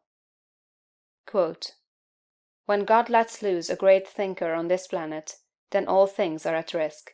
There is not a piece of science but its flank may be turned tomorrow, nor any literary reputation or the so-called eternal names of fame that may not be refused and condemned. Emerson. Think, think, think. End of chapter 17. Chapter 18. Jesus' idea of greatness.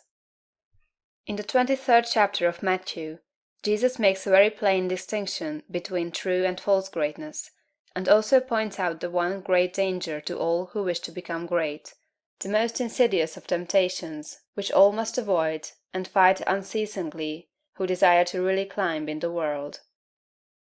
Speaking to the multitude and to his disciples, he bids them beware of adopting the principle of the Pharisees. He points out that while the Pharisees are just and righteous men, honorable judges, true lawgivers, and upright in their dealings with men, they love the uppermost seats at feasts, and greetings in the marketplace, and to be called Master, Master. And in comparison with this principle, he says, he that will be great among you, let him serve. The average person's idea of a great man, rather than of one who serves, is of one who succeeds in getting himself served. He gets himself in a position to command men, to exercise power over them, making them obey his will. The exercise of dominion over other people, to most persons, is a great thing. Nothing seems to be sweeter to the selfish soul than this. You will always find every selfish and undeveloped person trying to domineer over others, to exercise control over other men. Savage men were no sooner placed upon the earth than they began to enslave one another. For ages the struggle in war, diplomacy, politics, and government has been aimed at the securing of control over other men. Kings and princes have drenched the soil of the earth in blood and tears, in the effort to extend their dominions and their power to rule more people.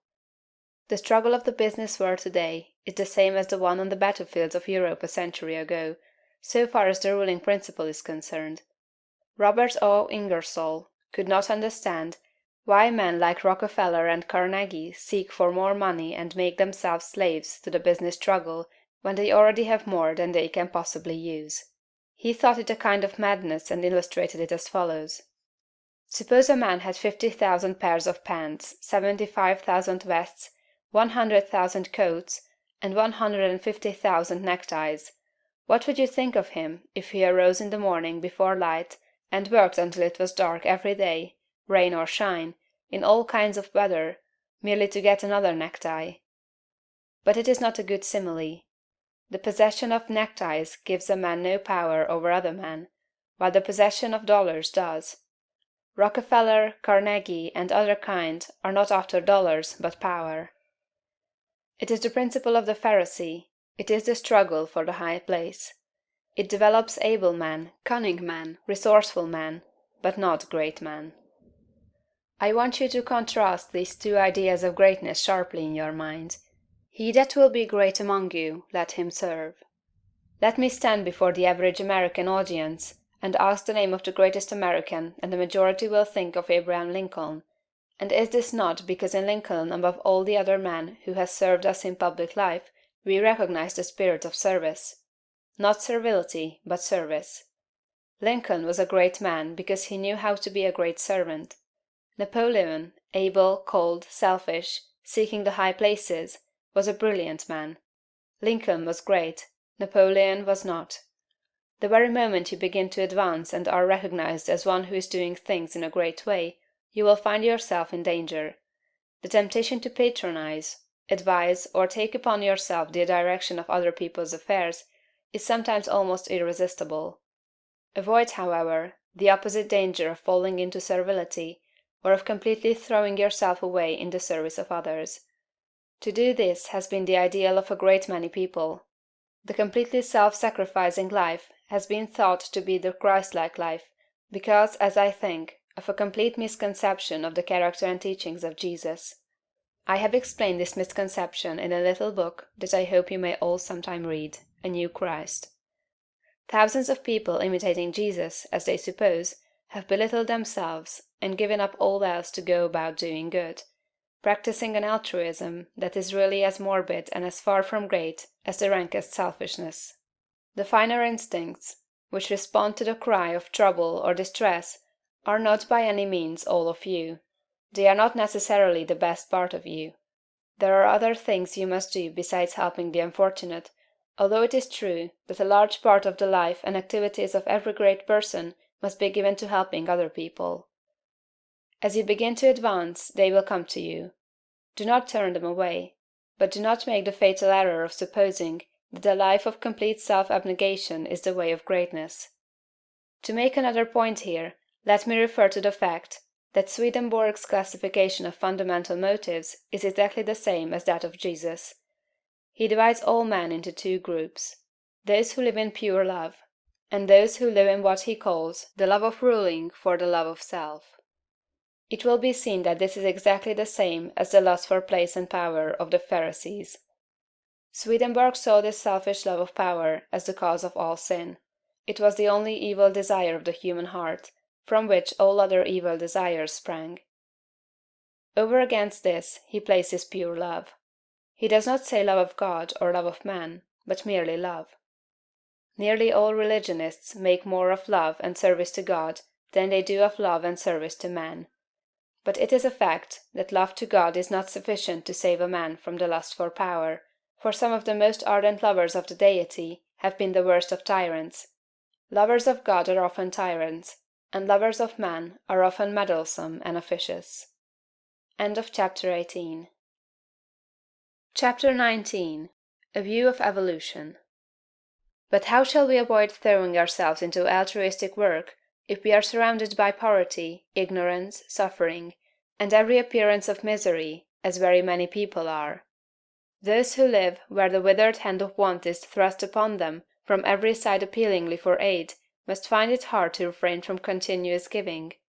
Again, there are social and other irregularities, injustices done to the weak, which fire generous souls with an almost irresistible desire to set things right. We want to start a crusade. We feel that the wrongs will never be righted until we give ourselves wholly to the task. In all this we must fall back upon the point of view. We must remember that this is not a bad world, but a good world in the process of becoming. Beyond all doubt, there was a time when there was no life upon this earth. The testimony of geology to the fact that the globe was once a bowl of burning gas and molten rock, clothed about with boiling vapors, is indisputable. And we do not know how life could have existed under such conditions. That seems impossible. Geology tells us that later on a crust formed, the globe cooled and hardened, the vapors condensed and became mist or fell in rain. The cooled surface crumbled into soil, moisture accumulated, ponds and seas were gathered together, and at last somewhere in the water or on the land appeared something that was alive. It is reasonable to suppose that this first life was in single-celled organisms, but behind these cells was the insistent urge of spirit, the great one life seeking expression. And soon organisms, having too much life to express themselves with one cell, had two cells and then many, and still more life was poured into them. Multiple-celled organisms were formed, plants, trees, vertebrates, and mammals, many of them with strange shapes, but all were perfect after their kind, as everything is that God makes. No doubt there were crude and almost monstrous forms of both animal and plant life, but everything filled its purpose on its day, and it was all very good. Then another day came, the great day of the evolutionary process, a day when the morning stars sang together, and the sons of God shouted for joy, to behold the beginning of the end. For man, the object aimed at from the beginning, had appeared upon the scene. An ape-like being, little different from the beasts around him in appearance, but infinitely different capacity for growth and thought. Art and beauty, architecture and song, poetry and music, all these were unrealized possibilities in that ape-man's soul, and for his time and kind he was very good. It is God that works in you to will and to do of his good pleasure, says St. Paul. From the day the first man appeared, God began to work in man, putting more and more of himself into each succeeding generation, urging them on to larger achievements and to better conditions, social, governmental, and domestic. Those who looking back into ancient history see the awful conditions which existed, the barbarities, idolatries, and sufferings, and reading about God in connection with these things, are disposed to feel that he was cruel and unjust to man, should pause and think. From the ape-man to the coming Christ-man, the race has had to rise. And it could only be accomplished by the successive unfolding of the various powers and possibilities latent in the human brain. God desired to express himself, to live in form, and not only that, but to live in a form through which he could express himself on the highest moral and spiritual plane. God wanted to evolve a form in which he could live as a God and manifest himself as a God. This was the aim of the evolutionary force. The ages of warfare, bloodshed, suffering, injustice, and cruelty were tempered in many ways with love and justice as time advanced. And this was developing the brain of man to a point where it should be capable of giving full expression to the love and justice of God. The end is not yet. God aims not at the perfection of a few choice specimens for exhibition, like the large berries at the top of the box, but at the glorification of the race. The time will come when the kingdom of God shall be established on earth. The time foreseen by the dreamer of the Isle of Patmos, when there shall be no crying, neither shall there be any more pain, for the former things are all passed away, and there shall be no night there. End of chapter 19. Chapter 20. Serving God. I have brought you thus far through the 2 preceding chapters with a view to finally settling the question of duty. This is one that puzzles and perplexes very many people who are earnest and sincere, and gives them a great deal of difficulty in its solution. When they start out to make something of themselves and to practice the science of being great, they find themselves necessarily compelled to rearrange many of their relationships. There are friends who perhaps must be alienated, There are relatives who misunderstand and who feel that they are in some way being slighted. The really great man is often considered selfish by a large circle of people who are connected with him and who feel that he might bestow upon them more benefits than he does. The question at the outset is it my duty to make the most of myself regardless of everything else? Or shall I wait until I can do so without any friction or without causing loss to anyone? This is the question of duty to self versus duty to others. One's duty to the world has been thoroughly discussed in the preceding pages, and I give some consideration now to the idea of duty to God. An immense number of people have a great deal of uncertainty, not to say anxiety, as to what they ought to do for God. The amount of work and service that is done for him in these United States in the way of church work and so on is enormous. An immense amount of human energy is expended in what is called serving God. I propose to consider briefly what serving God is, and how a man may serve God best, and I think I shall be able to make plain that the conventional idea as to what constitutes service to God is all wrong. When Moses went down into Egypt to bring out the Hebrews from bondage, his demand upon Pharaoh, in the name of the Deity, was, "Let the people go that they may serve me." He led them out into the wilderness, and there instituted a new form of worship, which has led many people to suppose that worship constitutes the service of God, although later God himself distinctly declared that he cared nothing for ceremonies, burnt offerings, or oblation, and the teaching of Jesus, if rightly understood, would do away with organized temple worship altogether. God does not lack anything that man may do for him with their hands or bodies or voices. St. Paul points out that man can do nothing for God does not need anything. The view of evolution that we have taken shows God seeking expression through man. Through all the successive ages in which his Spirit has urged man up to the height, God has gone on seeking expression. Every generation of man is more godlike than the preceding generation. Every generation of man demands more in the way of fine homes, pleasant surroundings, congenial work, rest, travel, and opportunity for study than the preceding generation. I have heard some short-sighted economists argue that the working people of today ought surely to be fully contented because their condition is so much better than that of the working man 200 years ago, who slept in a windowless hut on a floor covered with rushes in company with his pigs. If that man had all that he was able to use for the living of all the life he knew how to live, he was perfectly content, and if he had lack he was not contented. The man of today has a comfortable home and very many things, indeed, that were unknown a short period back in the past, and if he has all that he can use for the living of all the life he can imagine, he will be content. But he is not content. God has lifted the race so far that any common man can picture a better and more desirable life than he is able to live under existing conditions. And so long as this is true, so long as a man can think and clearly picture to himself a more desirable life, he will be discontented with the life he has to live, and rightly so. That discontent is the Spirit of God urging man to do more desirable conditions. It is God who seeks expression in the race. He works in us to will and to do. The only service you can render God is to give expression to what he is trying to give the world through you.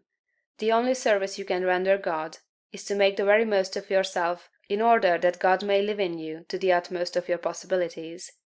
In a former work of this series, The Science of Getting Rich, I refer to the little boy at the piano, the music in whose soul could not find expression through his untrained hands. This is a good illustration of the way the Spirit of God is over, about, around, and in all of us, seeking to do great things with us, so soon as we will train our hands and feet, our minds, brains, and bodies to do his service. Your first duty to God, to yourself, and to the world is to make yourself as great a personality in every way as you possibly can. And that, it seems to me, disposes of the question of duty. There are one or two other things that might be disposed of in closing this chapter. I have written of opportunity in a preceding chapter. I have said, in a general way, that it is within the power of every man to become great, just as in The Science of Getting Rich, I declare that it is within the power of every man to become rich. But these sweeping generalizations need qualifying. There are men who have such materialistic minds that they are absolutely incapable of comprehending the philosophy set forth in these books. There is a great mass of men and women who have lived and worked until they are practically incapable of thought along these lines, and they cannot receive the message. Something may be done for them by demonstration, that is, by living the life before them. But that is the only way they can be aroused. The world needs demonstration more than it needs teaching. For this mass of people, our duty is to become as great in personality as possible, in order that they may see and desire to do likewise. It is our duty to make ourselves great for their sakes, so that we may help prepare the world, that the next generation shall have better conditions for thought. One other point.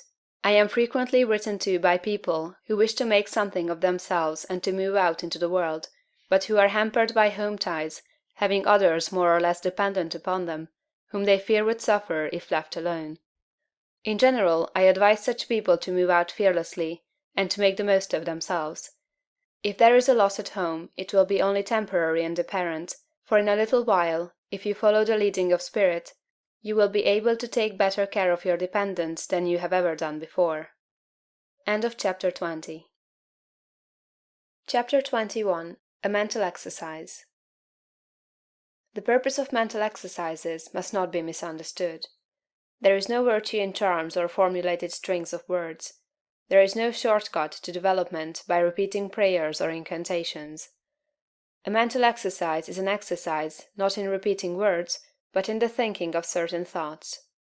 The phrases that we repeatedly hear become convictions, as Goethe says, and the thoughts that we repeatedly think become habitual, and make us what we are. The purpose in taking a mental exercise is that you may think certain thoughts repeatedly until you form a habit of thinking them. Then they will be your thoughts all the time. Taken in the right way and with an understanding of their purpose, mental exercises are of great value, but taken as most people take them, they are worse than useless. The thoughts embodied in the following exercise are the ones you want to think. You should take the exercise once or twice daily, but you should think the thoughts continuously. That is, do not think them twice a day for a stated time, and then forget them until it is time to take the exercise again. The exercise is to impress you with the material for continuous thought. Take a time when you can have from 20 minutes to half an hour secure from interruption, and proceed first to make yourself physically comfortable. Lie at ease in a Morris chair, or on a couch, or in bed. It is best to lie flat on your back. If you have no other time, take the exercise on going to bed at night and before rising in the morning. First let your attention travel over your body from the crown of your head to the soles of your feet, relaxing every muscle as you go. Relax completely. And next, get physical and other ills off your mind. Let the attention pass down the spinal cord and out over the nerves to the extremities, and as you do so, think, "My nerves are in perfect order all over my body. They obey my will, and I have great nerve force." Next bring your attention to the lungs and think, "I am breathing deeply and quietly, and the air goes into every cell of my lungs, which are in perfect condition. My blood is purified and made clean." Next to the heart. "My heart is beating strongly and steadily, and my circulation is perfect, even to the extremities." Next to the digestive system. "My stomach and bowels perform their work perfectly. My food is digested and assimilated, and my body rebuilt and nourished. My liver, kidneys, and bladder each perform their several functions without pain or strain. I am perfectly well. My body is resting, my mind is quiet, and my soul is at peace. I have no anxiety about financial or other matters. God, who is within me, is also in all things I want, impelling them toward me. All that I want is already given to me. I have no anxiety about my health, for I am perfectly well. I have no worry or fear whatever. I rise above all temptation to moral evil. I cast out all greed, selfishness, and narrow personal ambition. I do not hold envy, malice, or enmity toward any living soul. I will follow no course of action which is not in accord with my highest ideals. I am right, and I will do right. Viewpoint. All is right with the world. It is perfect and advancing to completion. I will contemplate the facts of social, political, and industrial life only from this high viewpoint. Behold, it is all very good.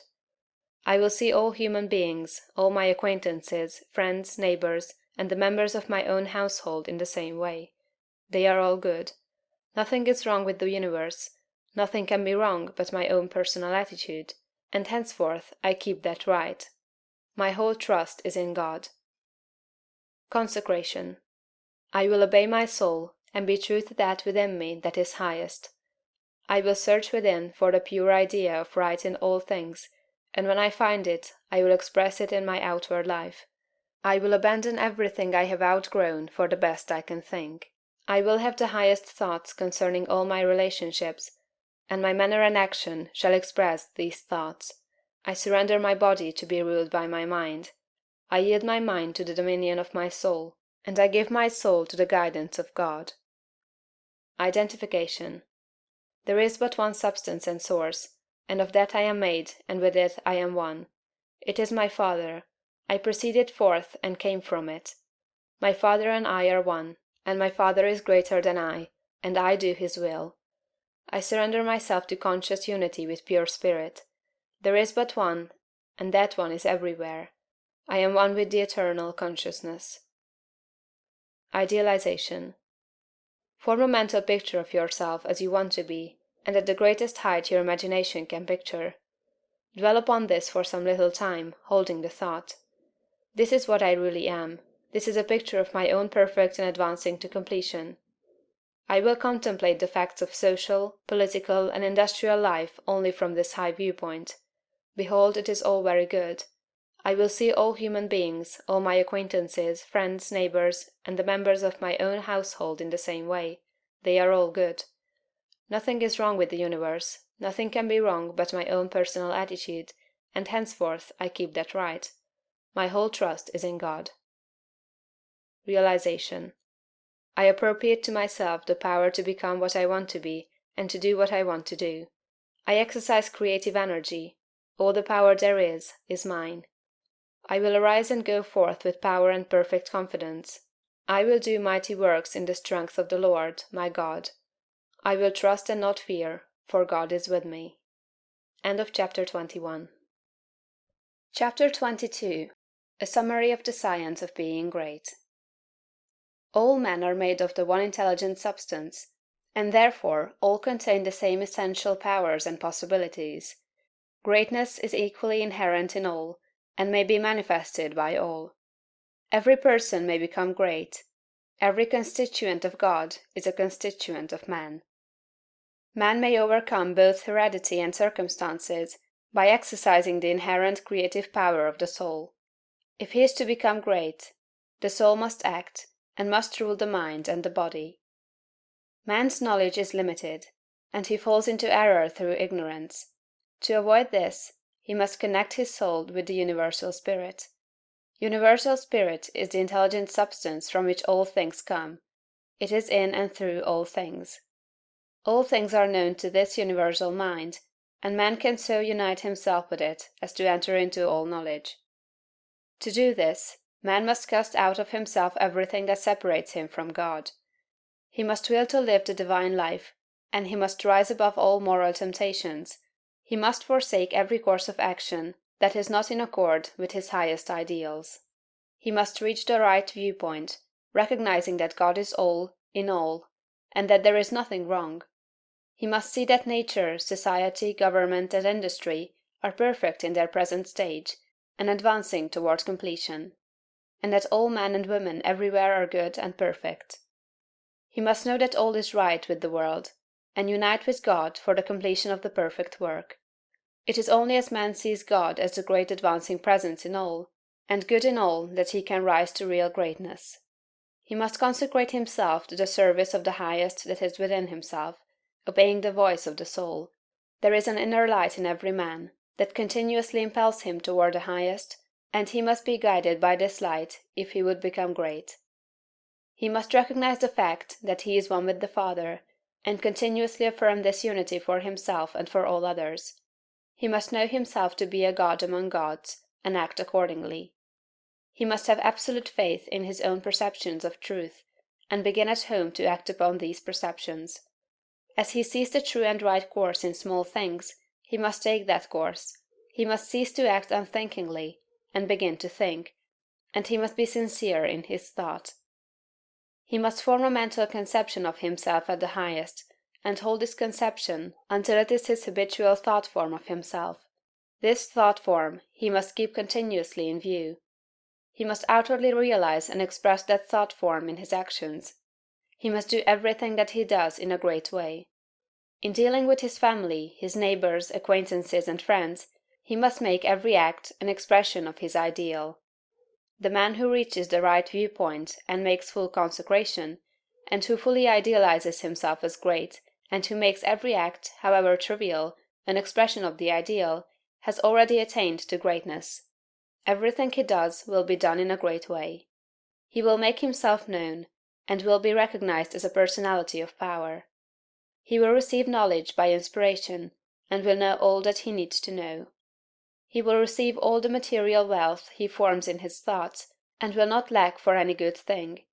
He will be given ability to deal with any combination of circumstances that may arise, and his growth and progress will be continuous and rapid. Great works will seek him out, and all men will delight to do him honor. Because of its particular value to the students of the science of being great, I close this book by giving a portion of Emerson's essay on the Oversoul. This great essay is fundamental, showing the foundation principles of monism and the science of greatness. I recommend the student to study it most carefully in connection with this book. What is the universal sense of want and ignorance, but the fine innuendo by which the great soul makes its enormous claim? Why do men feel that the natural history of man has never been written, but always he is leaving behind what you have said of him, and it becomes old, and books of metaphysics worthless? The philosophy of 6,000 years has not searched the chambers and magazines of the soul. In its experiments there has always remained, in the last analysis, a residuum it could not resolve. Man is a stream whose source is hidden. Always our being is descending into us from we know not whence. The most exact calculator has no prescience that somewhat incalculable may not balk the very next moment. I am constrained at every moment to acknowledge a higher origin for events than the will I call mine. As with events, it is so with thoughts. When I watch that flowing river, which, out of regions I see not, pours for a season its streams into me, I see that I am a pensioner, not a cause, but a surprised spectator of this ethereal water, that I desire and look up, and put myself in the attitude of reception, but from some alien energy the visions come. The supreme critic on all the errors of the past and present, and the only prophet of that which must be, is that great nature in which we rest, as the earth lies in the soft arms of the atmosphere. That unity, that oversoul, with which every man's particular being is contained and made one with all other. That common heart, of which all sincere conversation is the worship, to which all right action is submission. That overpowering reality which confutes our tricks and talents, and constrains every one to pass for what he is, and to speak from his character, and not from his tongue, and which evermore tends and aims to pass into our thoughts and hand, and become wisdom, and virtue, and power, and beauty. We live in succession, in division, in parts, in particles. Meantime within man is the soul of the whole, the wise silence, the universal beauty, to which every part and particle is equally related, the eternal one. And this deep power in which we exist, and whose beatitude is all accessible to us, is not only self-sufficing and perfect in every hour, but the act of seeing, and the thing seen, the seer and the spectacle, the subject and the object, are one. We see the world piece by piece, as the sun, the moon, the animal, the tree, but the whole, of which these are the shining parts, is the soul.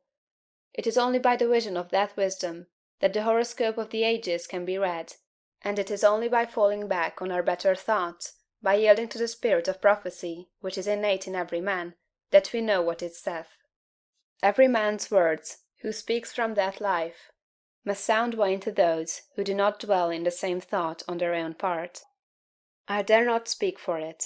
My words do not carry its august sense, they fall short and cold. Only itself can aspire whom it will, and behold, their speech shall be lyrical and sweet, and universal as the rising of the wind. Yet I desire, even by profane words, if sacred I may not use, to indicate the heaven of this deity, and to report what hints I have collected of the transcendent simplicity and energy of the highest law.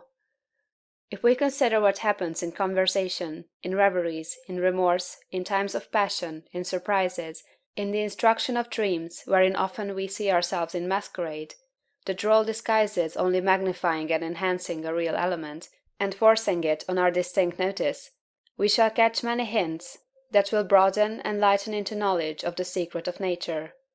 All goes to show that the soul in man is not an organ, but animates and exercises all the organs, is not a function, like the power of memory, of calculation, of comparison, but uses these as hands and feet, is not a faculty, but a light, is not the intellect or the will, but the master of the intellect and the will, is the vast background of our being in which they lie, an immensity not possessed and that cannot be possessed. From within or from behind, a light shines through us upon things, and makes us aware that we are nothing, but the light is all. A man is the facade of a temple wherein all wisdom and all good abide. What we commonly call man, the eating, drinking, planting, counting man, does not, as we know him, represent himself, but misrepresents himself. Him we do not respect, but the soul whose organ he is, would he let it appear through his action, would make our knees bend. When it breathes through his intellect, it is genius; when it flows through his affection, it is love. After its own law, and not by arithmetic, is the rate of its progress to be computed. The soul's advances are not made by gradation, such as can be represented by motion in a straight line, but rather by ascension of state, such as can be represented by metamorphosis, from the egg to the worm, from the worm to the fly.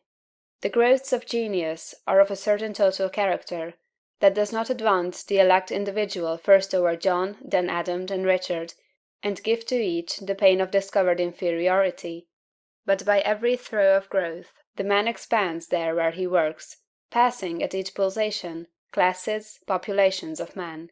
With each divine impulse, the mind rends the thin rinds of the visible and finite, and comes out into eternity, and inspires and expires its air. This is the law of moral and of mental gain. The simple rise, as by specific levity, not into a particular virtue, but into the region of all the virtues.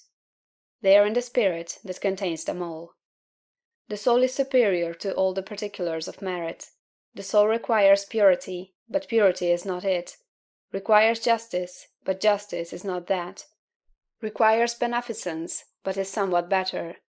So that there is a kind of dissent and accommodation felt when we leave speaking of moral nature, to urge a virtue which it enjoins. For, to the soul in her pure action, all the virtues are natural, and not painfully acquired. Speak to his heart, and the man becomes suddenly virtuous. Within the same sentiment is the germ of intellectual growth, which obeys the same law.